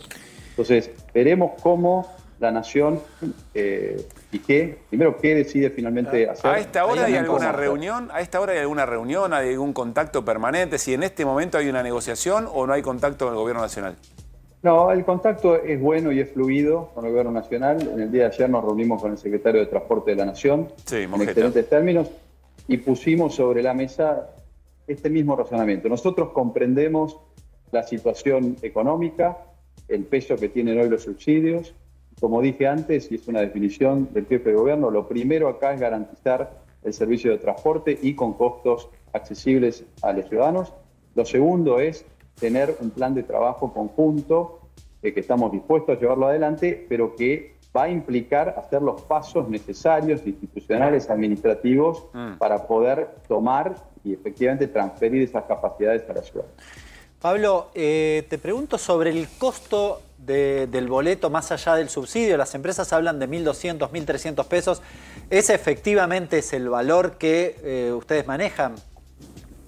Bueno, hoy la estructura de costos, como dije, la ciudad no tiene líneas de colectivo, la hace la nación. Claro. Nuestros equipos, que sí tenemos equipos de gente muy calificada en la ciudad, en el área de transporte, han estado revisando el tema y efectivamente los costos triplican, más o menos, el valor del boleto que paga el pasajero. O sea, pero en términos concretos, lo decías, me parece una cosa interesante.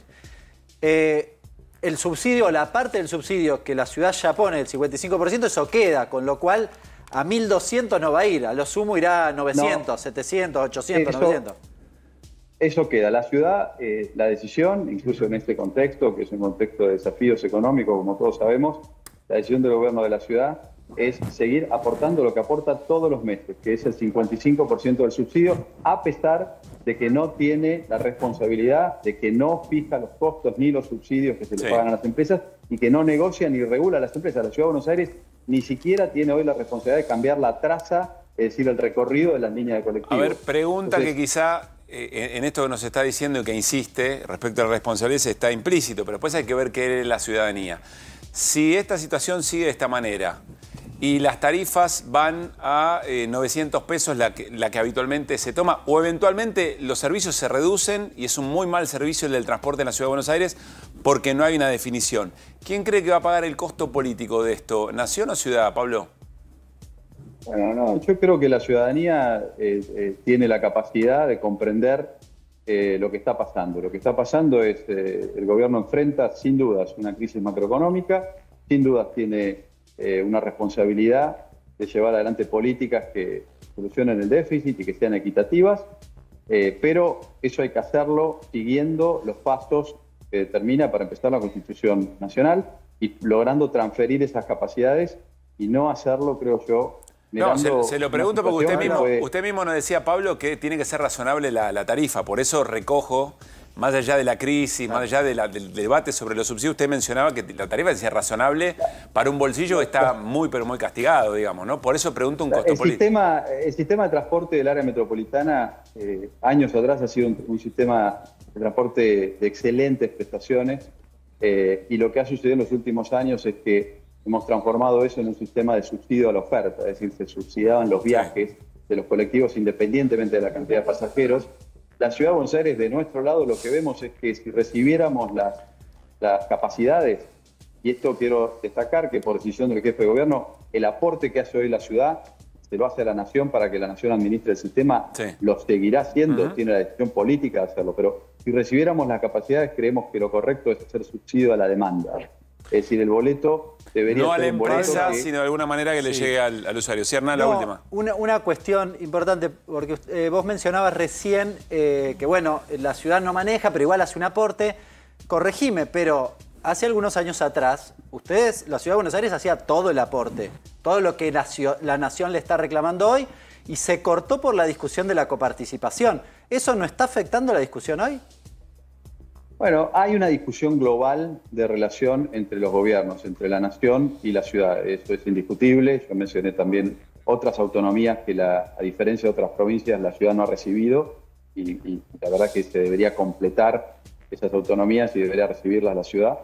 Y dentro de eso está, por supuesto, que se restituya, que además tiene un fallo firme de la Corte Suprema, el aporte de la coparticipación. Eso hoy está a medio cumplirse, veremos cómo evoluciona en las próximas semanas, pero como creo que es de público conocimiento, aún la Nación no cumple con el aporte que dictaminó la Corte Suprema, que no es otro que volver a cumplir con el aporte que decía antes de que fuera y con quitada. gestos políticos importantes, pero lo decía recién Fer Servín, no fue el ministro a la reunión que estaba pactada. Pablo, muchísimas gracias. Nos queda un poco más claro que todavía no hay claridad, digamos. No recuerdo una situación de tanta incertidumbre respecto a lo que puede pasar con el transporte en una fecha tan límite, digamos, ¿no? Como el lunes de la próxima semana, pero está clara la posición de la Ciudad de Buenos Aires. Sí, lo último que Y la quieras decir. certidumbre que podemos dar es que la ciudad está para seguir aportando ese 55% del subsidio y está para tomar la responsabilidad de lo que responde en el sistema. Pero Sí, en base la a que pelota la tiene demos los Nación. pasos. La pelota la tiene Nación. Y los pasos incluyen los recursos. Pablo, muchísimas gracias por este rato.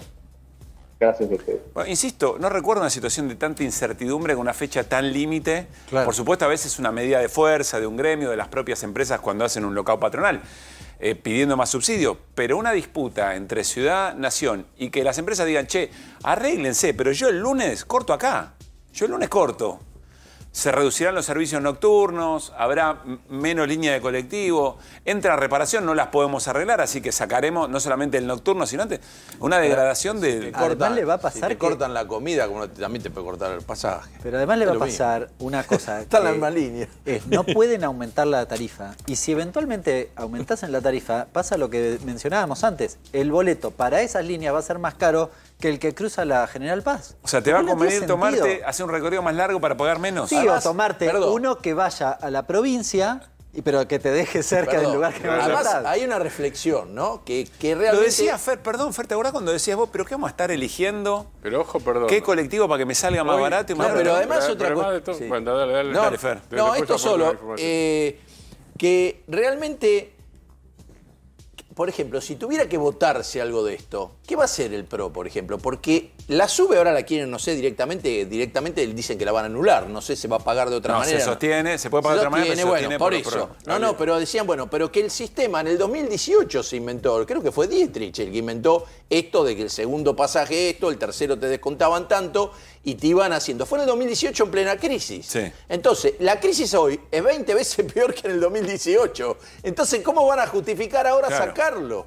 Entonces tendría que decir, che, pero si vos inventaste esto cuando estaba mejor la cosa, ahora que esto Pero, esperá, está... pero el gobierno de la Ciudad de Buenos Aires Está dice, horrible. yo los recursos los No, pongo. no, ellos estoy diciendo, no, pero esto capaz que termina el día de mañana, así como hay una ley con el tema de las jubilaciones, puede terminar, che, hay que discutir sobre los pasajes, porque este muchacho no hace nada. Entonces tener que inventar una ley y van a decir, no, nosotros lo apoyamos al presidente. Apoyar al presidente sacando una ley que vos mismo inventaste en un momento que era mucho Sí, mejor Martín. que hoy. También la provincia, lo dijo hace un rato Donofrio, el ministro de Transporte de la provincia de Buenos Aires, va a ir a la justicia también por el tema de tarifas y recortes y por el recorte de fondos a transporte que Sí. ya viene de antes. Y ahí va a tener que reaccionar rápido la Corte Suprema, porque este tipo de cosas, los pasajes, muchachos, así como le dijo Pichetto, mire, yo lo pensaría 2 veces lo de la jubilación, yo lo de los pasajes le diría que lo piensen 2 veces, porque lo que se está viendo en las terminales de trenes, en las terminales del subte, si se suma encima a los colectivos, esto termina mal. Pero el fondo, o sea, el tema del fondo de transporte está en la Corte, ¿eh? Sí, pero no Para está la- pasando que la gente empiece a agarrarse a trompar porque no, No, puede está viajar. bien, pero el aumento me fue dice Diego sideral. Giuliano, Las el provincias lo ex ministro de Transporte. Sí, las provincias lo llevaron. Me dice Diego Giuliano, le mandamos sí, de un Frente saludo y Renovado. gracias, que hace 14 años que está la SUBE. Fue el gobierno de Cristina con más No, la agente de sube gabinete. sí, pero lo que yo estoy diciendo, la sube no la El instalaron. programa Red, la interconexión. Esta cuestión de hacer descuentos progresivos de acuerdo a que vos uses mucho para trabajar, eso sí se instaló en el 2018. Con los tarifazos también, con los aumentos de tarifa, Claro, pero para cuando fue mitigar. la crisis. El precio es ese, ¿eh? Confirmamos. ¿Cuál? Entre 1.200 y 1.400. Es ese, ¿no? Sí, claro. Finalmente. Y se puede Bueno. duplicar el precio O finalmente. sea, el subte bajó, día ¿cuánto lunes. habían dicho ustedes? 30% había bajado el uso de subte, ¿no? Sí. Sí, una cantidad. Nos impresionante. confirmaron, O sea es un que- poco menos, ¿eh? ¿Es menos? Es un poco menos, es Bien. 16-17%. Nos lo confirmaron de la empresa Emova escuchando nuestro programa. O sea que la lógica es que baje el de colectivos también, digamos, si va a esa cifra. Bueno, veremos Bien. cómo sigue la cosa. El lunes, la semana que viene, nos vamos a enterar. Habrá que ir a la parada de Bondi y a ver Es qué. todo en tiempo real en y a ver este qué país, pasa. claro. Es todo en tiempo Sí, real. es así. Es así. Bueno, Fer, en medio de todo esto caía el consumo. Bueno, claro, sigue pero cayendo vio que el consumo. acá se miden, es como, se van midiendo de distintas maneras los mismos hechos. Entonces usted dice, che, esto lo dice el INDEC, esto lo dice la Cámara esto lo dice la CAME, esto lo dice la UIA, Sí. pero son todos números horribles.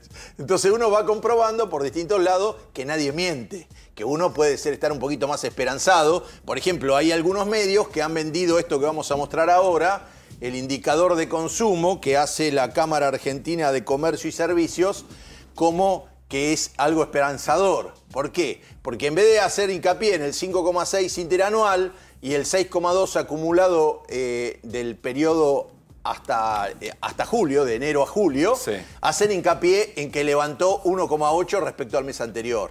Y ven, o sea, acá el gobierno te dice rebote. Claro, ahí empieza de nuevo con brote verde. Rebote, sí. ¿Y está mal esa lógica? Y para mí sí. ¿Por qué? Y porque no, vos, cuando todo estás a la vez, porque vos sabés lo que está pasando, que están aumentando los colectivos, que están aumentando servicios, entonces cada vez que hay un pequeño repunte del consumo, si vos sabés que aprovecharon este mes para hacer un montón de subas que tienen que ver con el consumo de luz en las casas, ahora lo vas a ver, vamos a pasar a la próxima placa. A ver.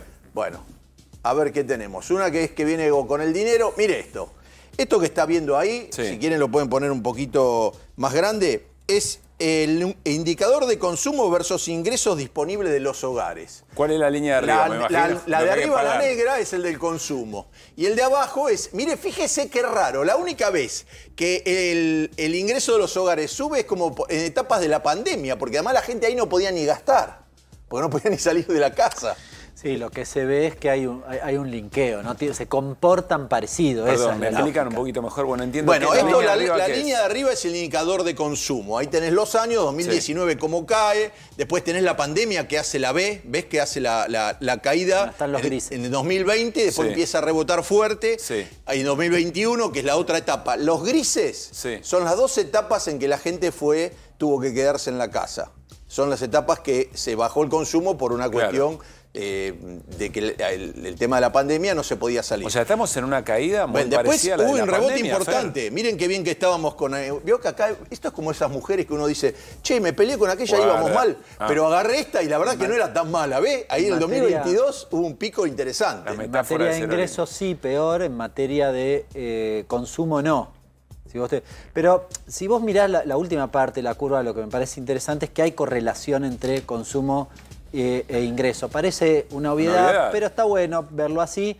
Dicho de otro modo, reafirmando lo que decía Cerolini, si no se recupera la curva de abajo, no se va a recuperar la de arriba. Y fíjate una cosa, no cayó tanto el consumo como el ingreso de los salarios, y eso implica que se estuvieron gastando ahorros.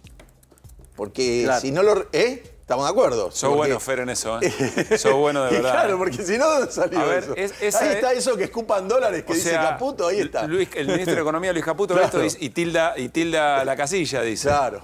Bueno, ahora vayamos a lo que está... Miren la cifra de la caída del ingreso de un promedio de un hogar. A ver, veamos. Ingreso nominal promedio por hogar, 1.307.000 pesos, ¿no? ¿Estamos viendo? Bueno, respecto del año pasado, esto... es una caída del 17% del poder de compra. Esto es un promedio, ¿no? Claro, es el mes. También, pero es un el promedio de lo que es el ingreso nominal promedio por hogar. 1.307.000, sí. 1.307.000 es un promedio, claro. Hay gente que... O sea, tenés gente que te tira el promedio muy para arriba y mucha gente que cobra. Y sí, como eso de los que hay 10 pollos, somos 10 personas y 10 pollos. Puede haber 2 que se comieron todos los pollos y el promedio era que comimos un pollo por persona. Claro, sí. Bien. Esto es, lo que interesa es la caída del 17% del poder de compra, que es enorme. Es casi, vimos que los jubilados han perdido un poco más. Claro. Pero todo esto está coincidiendo. Y ahora vayamos al por rubro. Mire esto, qué interesante, qué lindo. A ver, ¿dónde está? Por rubro qué estamos... lindo, dice. Porque mire, sectores destacados. Recreación y cultura, un cacho de cultura, diría Clemente, 19,7% abajo. Una cosa terrible. Indumentaria y calzado... Qué lindo que deben estar vendiendo esto que vio que el zapatero en la casa, que ahora hay una goma que pega, que le ayuda. Bueno, se ve que se debe estar vendiendo indumentaria y calzado 19,1% abajo. Transporte y vehículos. Mire el tema del transporte, 8,9 cayó. Quiere decir que la gente o viaja, camina más, o sale menos. Bien. Y fíjese lo único que sube. Vivienda, alquileres y servicios. Entonces, a costa de la recreación y la cultura, a costa de la industria del calzado, a costa del transporte. No. ¿Pero qué? Alquileres y servicio. Aumentó el alquiler, aumentó el servicio. Vos tenés que pagar eso, pero no hay ninguna alegría, porque si a vos te sube, si sube indumentaria y calzado, recreación, quiere decir que te estás divirtiendo. No, claro, pero si por pagás eso más alquileres, más servicio. Eso es todo lo que sacrificás para poder hacerle frente a Claro, la eso cosa sí más aumentó. básica, claro. Eso sí aumentó, el 2,9%. Bueno, gracias, Cerolini. Hay algunos medios que lo han vendido como qué Como bueno positivo. que viene para arriba. Muy bien. Bueno, nos vamos a ir a un urgente. Nos vamos a Irina Hauser. Nos vamos con la búsqueda que se está haciendo incesante de un diputado provincial acusado por pedofilia. No se sabe dónde está prófugo. ¿Dónde está Germán Kixka? Es la gran pregunta. Este diputado de la provincia de Misiones, de Apóstoles, que efectivamente está prófugo. La legislatura local, bueno, lo destituyó la semana pasada cuando se supo que estaba involucrado en una causa donde está imputado por tenencia, consumo y distribución de material de abuso sexual infantil a partir de cosas que le encontraron en la casa y de la alerta que además dio un organismo de Estados Unidos en función también de material que estaba en las redes sociales, ¿no? Si lo detectan organismos internacionales y a través de la dirección IP se dan cuenta que es en Argentina y emiten el aviso, digamos. Exactamente. Es un organismo ICMS, es la sigla, es un organismo estadounidense que se dedica específicamente a estas cuestiones y es el que dio la alerta a la República Argentina. Bueno, no se sabe dónde está, se lo está buscando, hay una alerta roja de Interpol en Paraguay y en Brasil, en la causa judicial que está a cargo del juez Miguel Ángel Faría, hay una serie de audios que dan indicios de lo que puede haber pasado o del recorrido que puede haber hecho este hombre y su hermano, que está prófugo junto con él. Hay uno de los audios donde hace un llamado a un hotel en Iguazú pidiendo una habitación. Lo vamos a escuchar. Dale, a ver. Che, Rami, te hago una pregunta. Yo me podría ir una escapada mañana para allá y me preparás una pieza, pero en el hotel el más económico, el que está allá en el centro. Me voy solo y me quedaría unos pares de días. No te preocupes por el tema de gasto y eso, yo solo quiero que vos me consigas una pieza, ¿sí? Confirmame, porfa, así me voy mañana a la mañana y bueno, después ya hablamos y te cuento un poquito toda esta movida. Bien. Este es un llamado que aparentemente hace justo cuando estaban por votar el desafuero, en ese momento, aparentemente. Y fue expulsado de la legislatura provincial y evidentemente estaba en su paso, o las sospechas del paso a Brasil, ¿no? Eso es lo que se sospecha, pero no hay una salida a través de migraciones, con lo cual si salió fue una salida ilegal. Sí. Desde el hotel Tupa sacaron un comunicado diciendo que no estuvo parando ahí ahora. Sí que estuvo en otra oportunidad, pero no ahora. Sí. Hay un audio también donde se escucha a una empleada de este establecimiento. Compartimos. Sí, ese señor un día vino, era un free, Germán Kixka. Vino, se quedó una noche, parece, desayunó y se fue. Yo me acuerdo también que le puse en la 27 él, pero hace rato ya. Bien, es decir, lo que no se sabe es si esa referencia es en esta coyuntura, en esta escena o es previo. Aparentemente, sí, por lo que dice esta mujer, es previo. Es previo. Sí, por lo que se la escucha decir, sí. Evidentemente estuvo ahí. Es posible que haya llamado, que el llamado este sea real, de esta época, digamos, pero no que tal vez no haya estado ahora y se fue, no sabemos a dónde. A mí un dato que me llama la atención es dónde está el auto de este señor, ¿no? Porque todavía no se sabe. Sí, el auto eso. lo están buscando. Claro. No aparece el auto. No aparece, no aparece todavía. Como podría haber, que eso es más difícil. Hay que ver que por qué paso puede perderlo. andar. No, claro, porque vos podés cruzar caminando o por algún arroyo, podés cruzar en un bote, pero ¿cómo hacés para salir con el auto? ¿No? Te tienen que subir a por lo menos una barcaza. Ese me parece que es una pregunta clave que hasta ahora, bueno, no tiene respuesta. Lo que es vergonzoso es las declaraciones de Patricia Bullrich diciendo que, bueno, lo tendrían que haber agarrado, le tendrían que haber desaforado antes. Yo lo que digo, en estos días todavía estaba vigente, creo, los 100.000 millones de pesos que le dieron para el área de los servicios de inteligencia. Sí. Si vos tenés un hombre que lo están por desaforar y que está acusado de esto, que puede ir 20 años para preso, eso no se usó. Es muy probable que tenés que ponerle un tipo en la puerta para ver si lo desafueran y dónde va, negro. No es que si no podés conseguir eso. La estaba escuchando atentamente Irina. Y en general, la cobertura de este tema no dice la palabra desafuero. Despolitiza el tema como si fuera policial, como si alguien se hubiera fugado. Me sumo a eso. Hay un desafuero, digo, y aparte ahí. Desafuero por unanimidad de la legislatura misionera. Sí. Y tampoco se dice quién es políticamente en general. Poco, por eso digo, poco, se dice, Bueno, iba a contar no se dice que está en el justamente, armado de la sí. Libertad Avanza con los puertas, ¿no? Bueno, Tal cual. él pertenece a un partido político local que se llama Activar, que está vinculado hoy con la Libertad Avanza, pero él es de alguna manera un hijo político de Ramón Puerta y el hijo de Ramón Puerta, con el que tiene la mayor vinculación. De ahí, esa electo es... diputado por ese partido. Claro. Por eso, pero no entró el vínculo se explica hasta Puerta. La parte esa está escrita en los diarios. Parece que fuera una cosa, un referente local. Pero el tema de la Libertad Avanza les cuesta más publicarlo. Bueno, pero la vinculación, por lo que yo pude averiguar, con los libertarios de esta agrupación Activar existe. O sea, digo, la provincia de Misiones la conoce todo el mundo. ¿El pueblo está buscando? ¿Qué situación está con la alerta roja, ¿no? Hay una alerta roja. Eso significa que, no es que lo están buscando, significa que hay que controlar que las fuerzas de seguridad de los países fronterizos tienen que en cualquier lugar que lo controlar agarren, mancana. Si lo detectan circulando o no. 5 millones de recompensa del gobierno 5 millones misionero. de recompensa ofrece el gobierno provincial si alguien tiene información sobre Kixka y su hermano. Y lo que les iba a contar es que este organismo internacional, este organismo en realidad estadounidense, que quiere decir, es Centro Internacional para Niños Desaparecidos y Explotados, que es el que da esta notificación a la Argentina. Una de las cosas que detecta son unas transmisiones en YouTube que había hecho este hombre junto con su hermano. El show del tío Germán, que era una especie de puesta en escena para niños con cosas de magias en el año 2020. ¿Sí? Y esto termina funcionando como una de las pistas que conducen a él. Mira, vamos a ver una parte. El show de magia del tío Germán.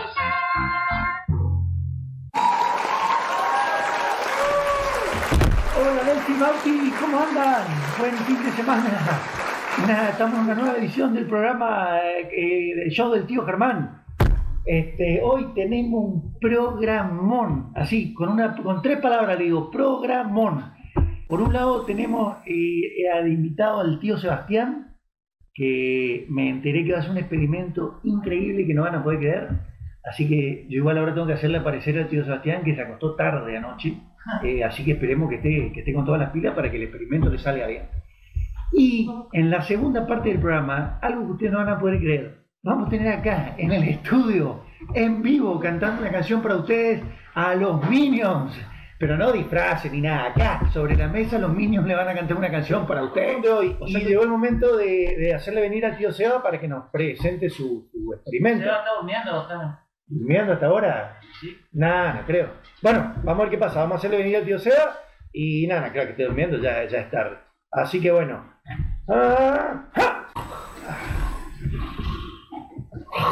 ¡Ey! ¡Ey! ¿Qué? Pará, loco, y si teníamos que hacer programa hoy. Pero llamame por teléfono. Pero si te dije que magia, hoy tu magia. No es magia, es experimento. Bueno, tenés que estar atento, pero mirá la hora que es. Bueno. Mirá, está Delphi, está Bautista, están todos, te están mirando. No, no quiero que me presente con el tema ese, tarán. El show de Sebastián. No. A ver, Irina, volvé a plantearnos qué es lo que estamos viendo. Bueno, lo que estamos viendo... Esos son los hermanos que están prófugos. Exactamente. Y esto que vemos es un mecanismo de seducción de niños. Es un mecanismo para atraerlos. Por eso es que el ICMEC repara en estos videos y empieza a tirar del violín. Hay quien cuenta que aparece un oso Sí. en la escena y que el oso es una suerte de mensaje en el marco de las redes que cometen este tremendo delito, pedofilia, para identificarse Sí. como tales. Es uno de los Una de las rasgos cosas que detectan. que detectan, exactamente, y que por eso también se está hablando de una red que podría tener alcance internacional, o sea, de una organización que podría tener alcance internacional, si es que lo tiene, digamos, ¿no? Pero, Sí. pero bueno, este es el anzuelo. ¿no? Qué bárbaro. Esto que estábamos viendo. Hoy estaba escuchando a especialistas respecto a este tema. Podemos conversar en los próximos días. La cantidad de imágenes que circulan permanentemente por internet respecto de las redes de pedofilia, no se la imaginan. No se le imaginan el torrente de Sí, yo escuché de algunos imágenes, números, de pero material. estaría bien consultar a algún experto. Sí, es un flujo impresionante. Y el otro tema tiene que ver con, bueno, las redes sociales y sobre todo ciertas aplicaciones y algunos juegos de celulares, personas que se meten en esos juegos para empezar a conversar con pibes y pibas y de esa manera poder también entrar en ese juego de seducción. Hay un juego que es muy extendido, su uso está muy extendido. Por ejemplo, con esto no estoy diciendo no jueguen a esto, pero sí hay que tener... No, los cuidados. Sí hay que tener cuidados Claro. desde las familias. Es para dar un ejemplo. Hay un juego que se llama Roblox, donde los chicos construyen una suerte de ciudad y de casa propia y de ámbito y demás, donde interactúan con otros usuarios y no saben quiénes son los otros. Entre sus amigos se pueden llegar a identificar porque saben cómo se llaman, pero aparecen personas desconocidas que hablan con ellos. Una cuestión de honestidad intelectual. A ver, se la puede cuestionar a Patricia Bullrich en su rol de ministra de Seguridad respecto de qué se hizo y qué no se hizo para evitar esta fuga. Saber en aquel momento que uno de quienes estaban yendo a una elección era un pedófilo, estaba... eso no, ¿eh? No, lo digo por mí, me parece que eso... Hace una semana que mandamos al grupo, digo porque circula, que esto estaba pasando, lo hubieran agarrado. Sí, eso sí, pero digo porque circula una imagen de Patricia Bullrich en campaña con este tipo. Y como lo de Tetaz, lo que hizo el presidente. No, lo del presidente, tenemos un presidente que hace chiste con la pedofilia. Claro, agarró a Tetaz y lo puso... Esto hay que entenderlo, aceptarlo, digerirlo, procesarlo, pero esto efectivamente ocurre. Pero es el lugar que se le da a esta temática también. Hay que entender, hay que entender eso, ¿no? Y qué es lo que pasa con otros temas, como por ejemplo la violencia de género, que es uno de los que venimos hablando, ¿no? La banalización y la negación absoluta de temas que son de suma gravedad.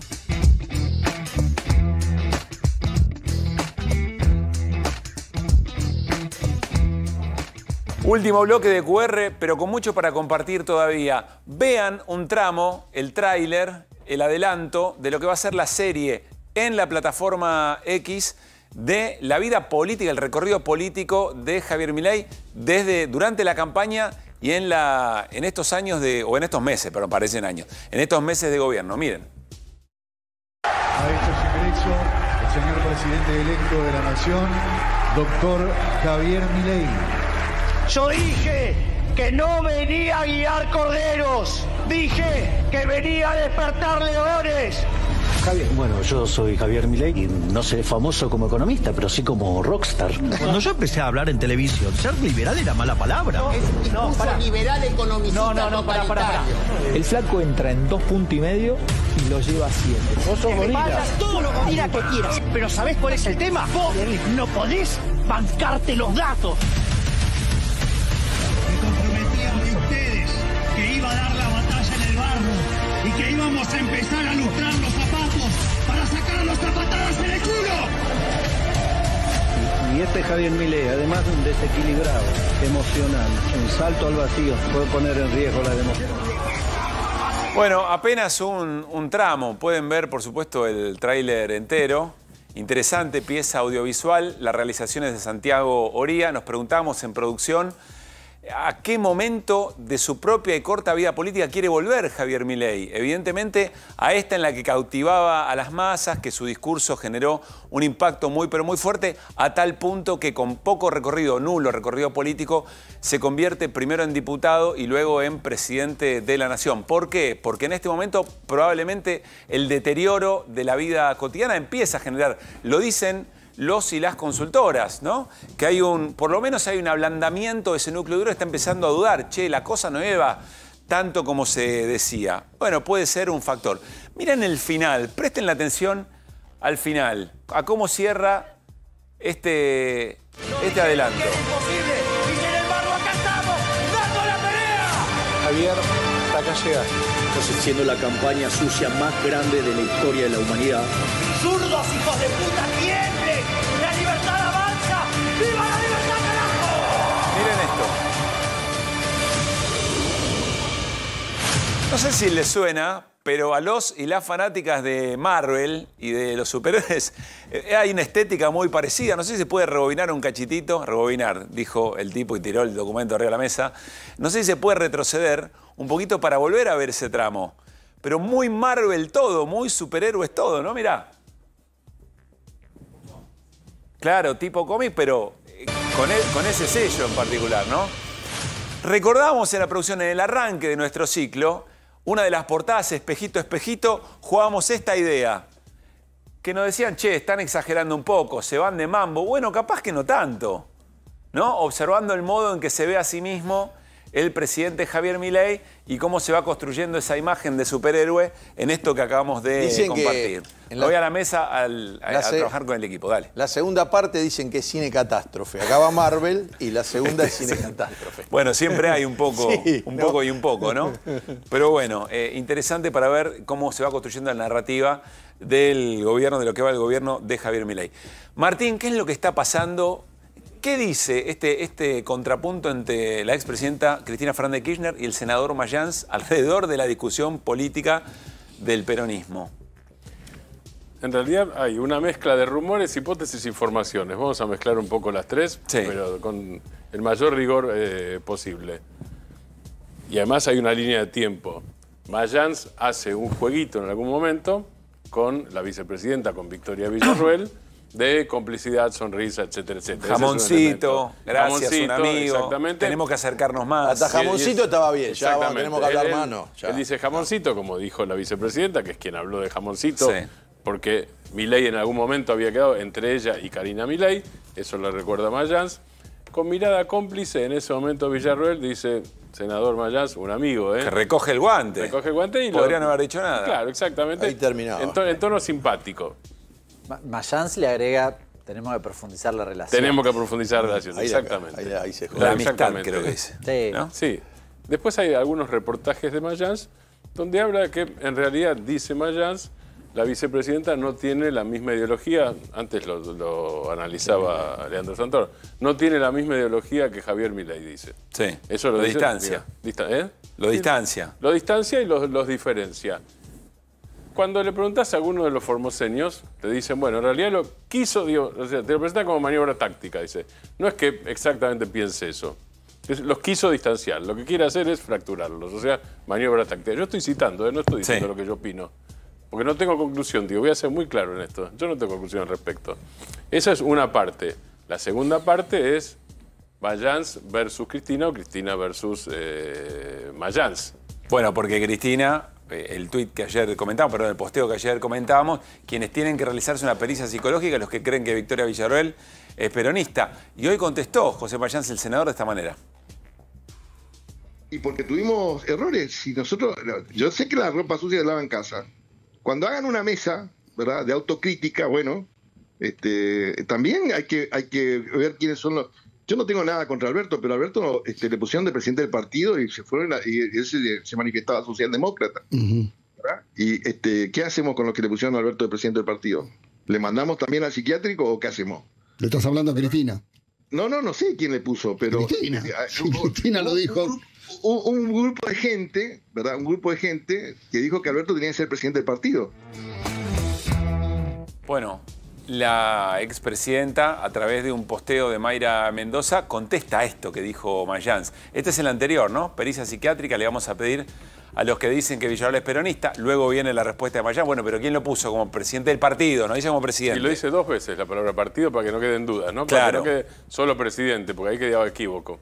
Y a ver lo que responde Cristina Fernández de Kirchner a través de Mayra Mendoza, clarificando, adelanto algo, clarificando quiénes participaron de la decisión de que Alberto Fernández sea presidente del Partido Justicialista y con qué objetivo, por otra parte. A ver, ¿cómo dice? Ahí está. A propósito de interrogante planteado por el senador Mayans por las dudas, dice Mayra Mendoza, repostea a Cristina. Es muy largo, pero... Empezó Clarín, 2 de octubre del 2020, empezó el operativo Clamor, el Consejo Nacional del PJ le trasladó al jefe de gabinete Santiago Cafiero el deseo que el presidente Alberto Fernández se convierta en el nuevo titular del Partido Justicialista. Y ahí va toda la descripción. Básicamente lo que sostiene es, bueno, que sea Alberto Fernández para obturar eventualmente que lo sea Cristina Fernández de Kirchner.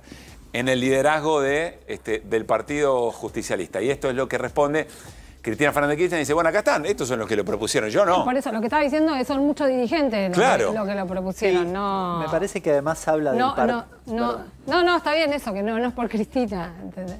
Claro. Me parece que Mayans habla del partido además porque la discusión reside en si el peronismo es o no es algunas cuestiones. Porque de hecho, la reivindicación, si que se quiere, a Villarroel no fue Mayans el único que la hizo. Hubo otros antes. Sí, está Moreno también. ¿no? Moreno lo había hecho, claro. Digo, a mí me parece, la información que tengo y demás, es, para Cristina el tema está acabadísimo. Sí es marcar la cancha de algo que hablábamos hace un rato, en dos aspectos. El primero es, genocidas no. El peronismo genocidas no va. Se marca límites. Sí, y el segundo es juicio político. No promueve el juicio político para que...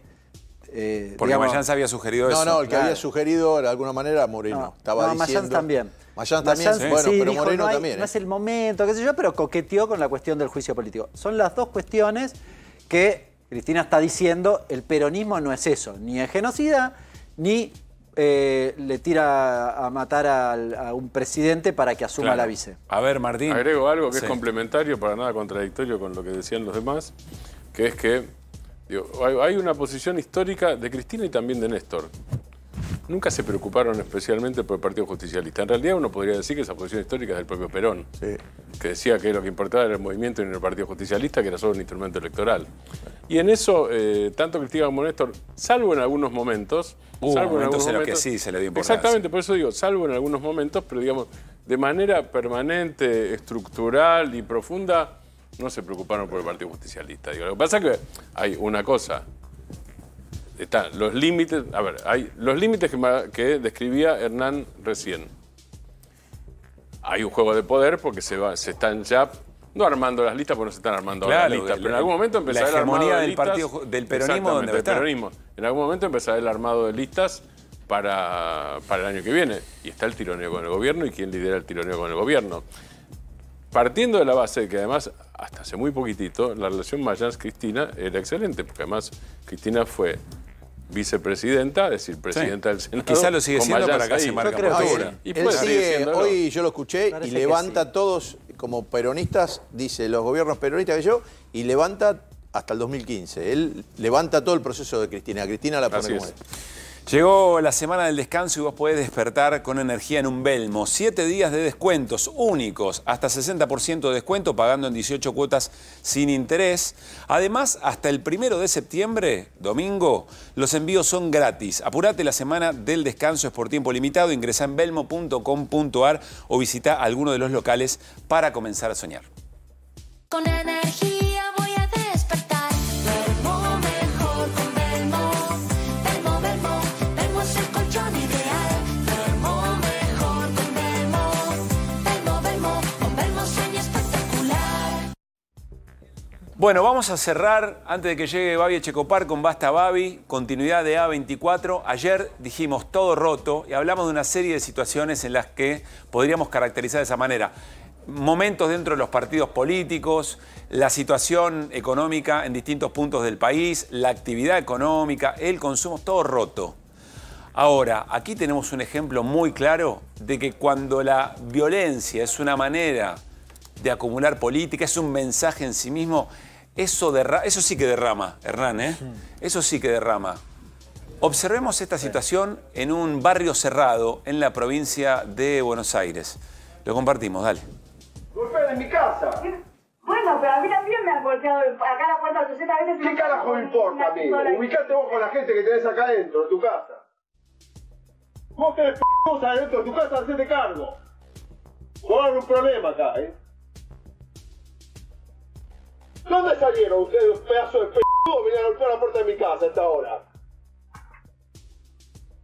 Llama al padre del p***o que vino a golpear la puerta de mi casa, llamalo. Pero son chiquitos. ¿Qué carajo? En 14 años no me interesa. Son las 12, las 11 de la noche. No, justamente, yo estoy con mis hijos y con mi mujer. Usted me lo puede decir bien, ¿no? No. ¿Por qué venía a gritar? No, nadie tiene que golpear la puerta de mi casa hasta ahora. Llama al padre del p***o ese. No, sé, no lo conozco. ¿Ah, no? A buscarlo, no sé. ¿Ah, no? No sé, le puedo pedir. ¿No sabes quién está acá dentro de tu casa? Son chiquitos del colegio del otro curso de mi hijo, no los conozco yo. ¿No sabes quién está dentro de tu casa? Son chicos del colegio del otro curso, no los conozco yo. Se juntaron acá a comer unos ¿No sabes quién está dentro de tu casa, vos? Sos una p***uda. Bueno. Pedazo de p***uda. A ver si queda clara la escena que acabamos de ver. Quien está dentro de la casa le dice, pero son pibes de 14 años.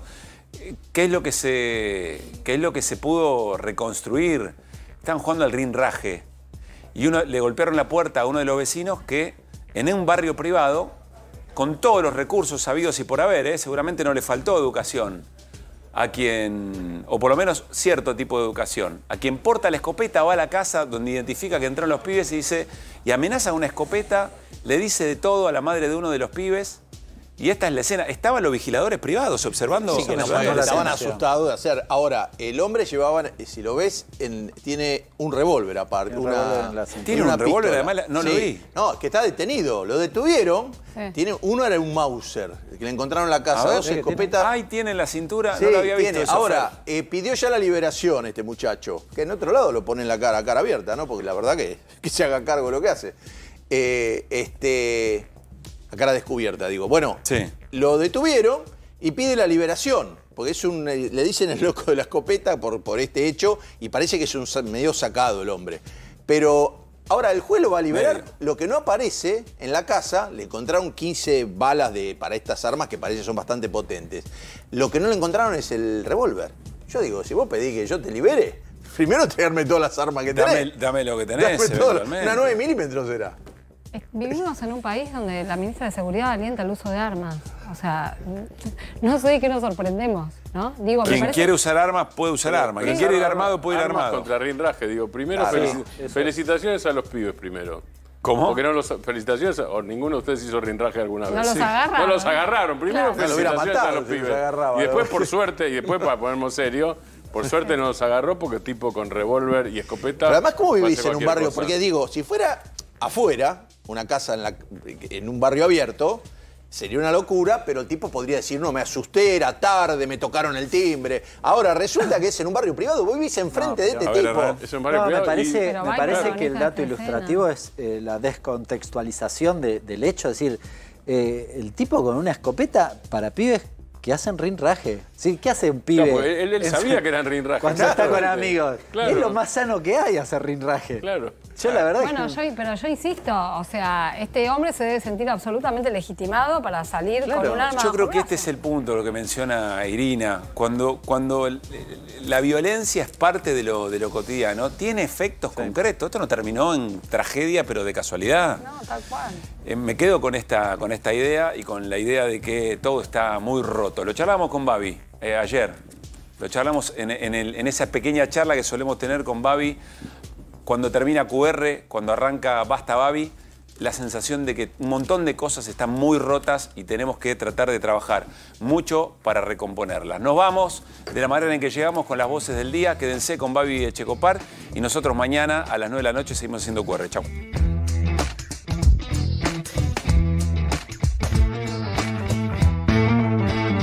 Yo como regla general no contesto las agresiones porque hablan con el principio de revelación, ¿no? Hablan más del agresor que de otra cosa. Entonces, y además porque no dejo que me pongan el eje. Yo hablo de los temas que tengo ganas de hablar yo y hoy, sinceramente, quiero hablar de cómo vamos a financiar el aumento de los jubilados, ¿no? Y que el presidente vete una ley sancionada con tanto consenso y considere que puede la movilidad jubilatoria pender de un DNU, que es muy frágil, que puede traer una catarata de juicios y que además DNU que puede ser derogado con mayoría simple.